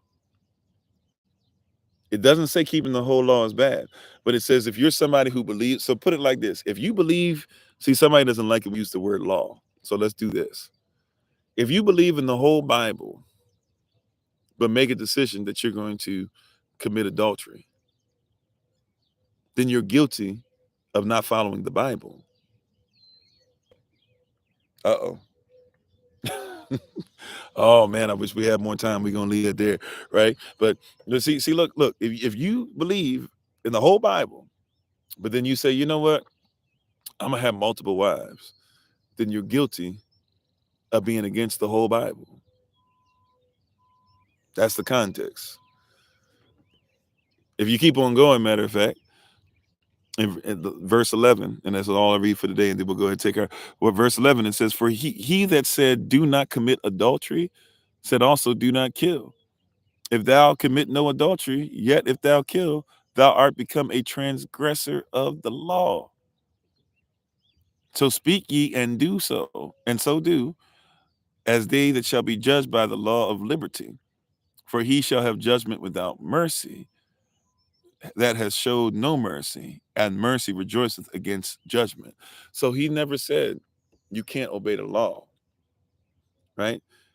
How you doing, Brother Allen? It never says this in there, that you shouldn't obey the law, right? Matter of fact, what it says is, okay, same thing as Luke 6:37, before you get to verse 38, everybody loves giving, it shall be given unto thee, pressed down, shaken together, right? Et cetera, dot, dot, dot. But nobody wants to read the first part, verse 37, which says, judge the way you want to be judged, condemn the way you want to be condemned, forgive in the manner you want to be forgiven. If you don't do those, right, how you do those things, whatever you give, it shall be given unto thee. Elohim's measure, pressed down, shaken together, right? It's saying the same thing here. It's saying we have the law, and somebody might mess up, right? It has the law, and somebody, right, and somebody might mess up in the law. Do you forgive when somebody messes up with the law? If not, when you get up to heaven, why should you be forgiven? Right? The Bible says that if you committed adultery in your mind, you've already committed adultery. So if somebody were to commit adultery against you, are you asking that Even if you don't have to stay with them, that's a whole different thing. You stay with them, not stay with them, that's different. I'm talking about forgiveness.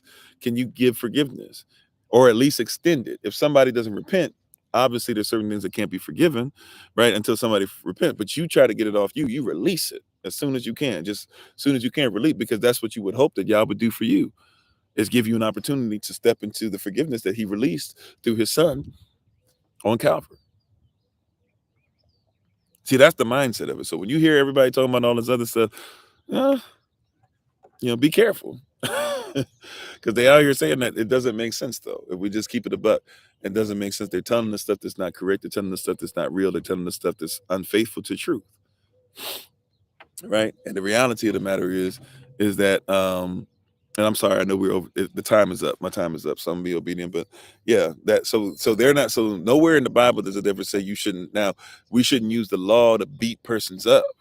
And part of the law is forgiveness, right? Part of the law is to make things correct. Part of the law is to have a sacrifice that we know is Yahashua, right? That we can use, right? These are all parts of the law. So even when somebody says they're covered by the blood, then that was a lawful statement. You can't be covered by the blood and not follow the law. If you don't follow the law of the one who covered you in the blood, then how in the world does that blood cover you? You see, so it's there's a lot of things in there, but yeah, when we read the scripture, we can clearly see that it's not telling us that we should be against the law, right? It's not telling us that we're wicked because we follow the law. It's telling us that it's wicked to say, okay, I'm going to obey one part of the law, and we do this a lot as Israelites. We won't obey the whole law, but then we're ready to call everybody and their mama a heathen. We got to be careful with this stuff.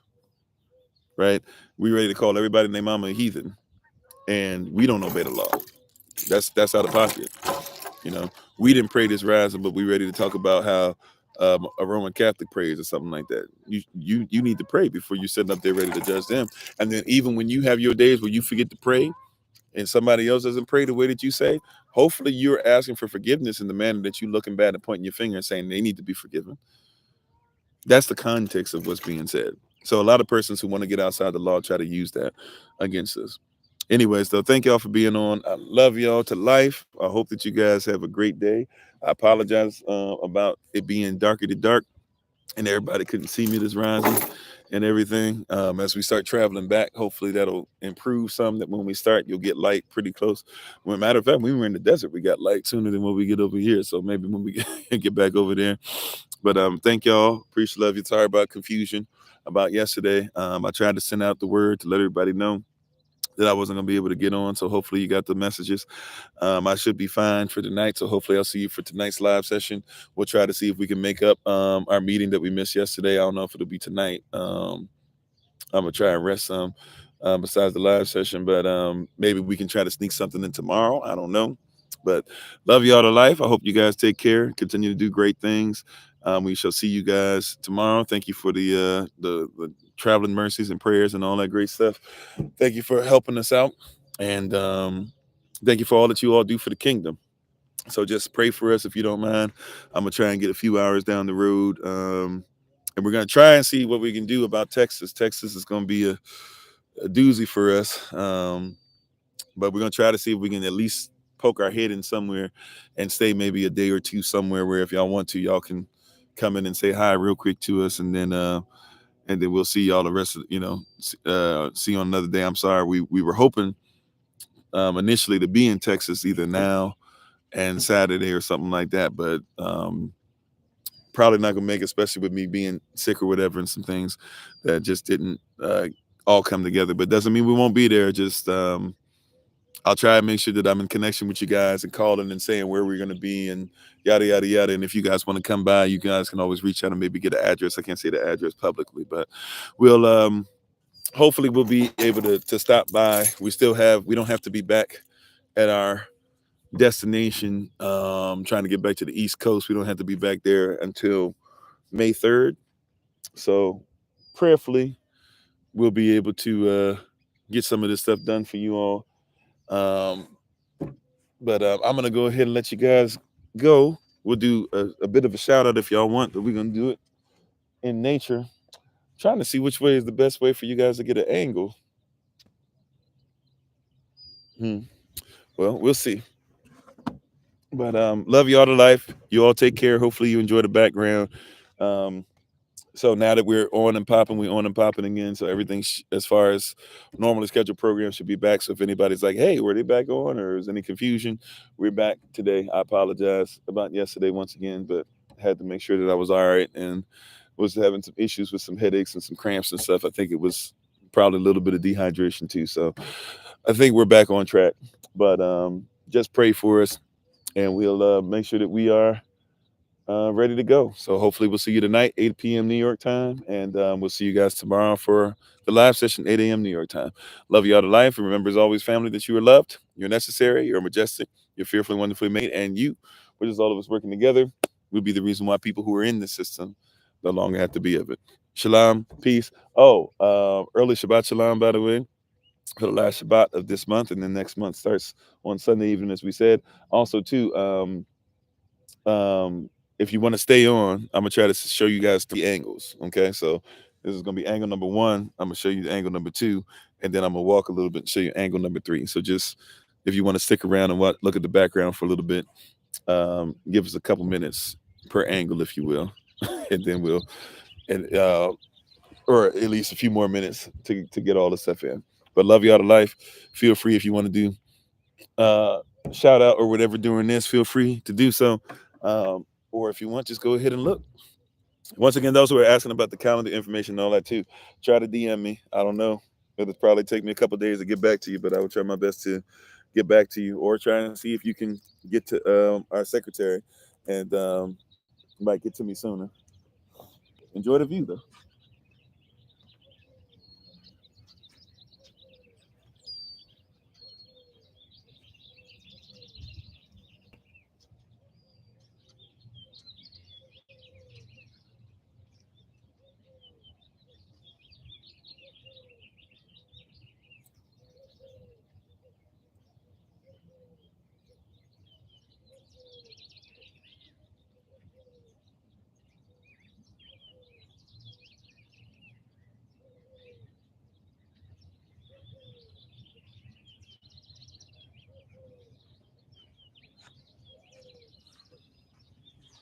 All right, it's angle number.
All right, I'm gonna see if I can get y'all to angle number 3.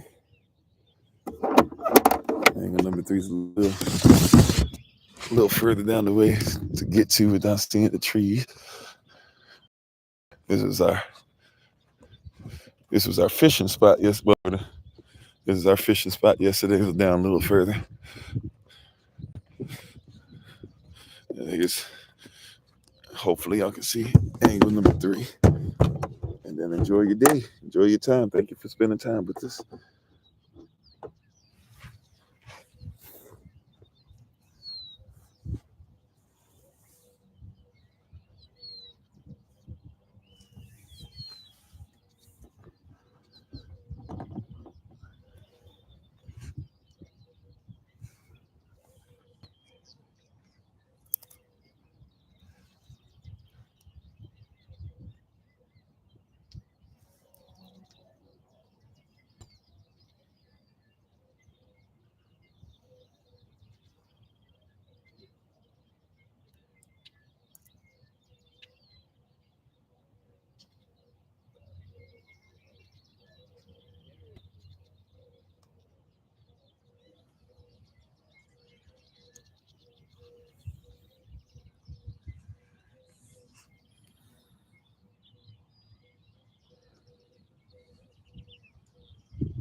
All right, family. And catch y'all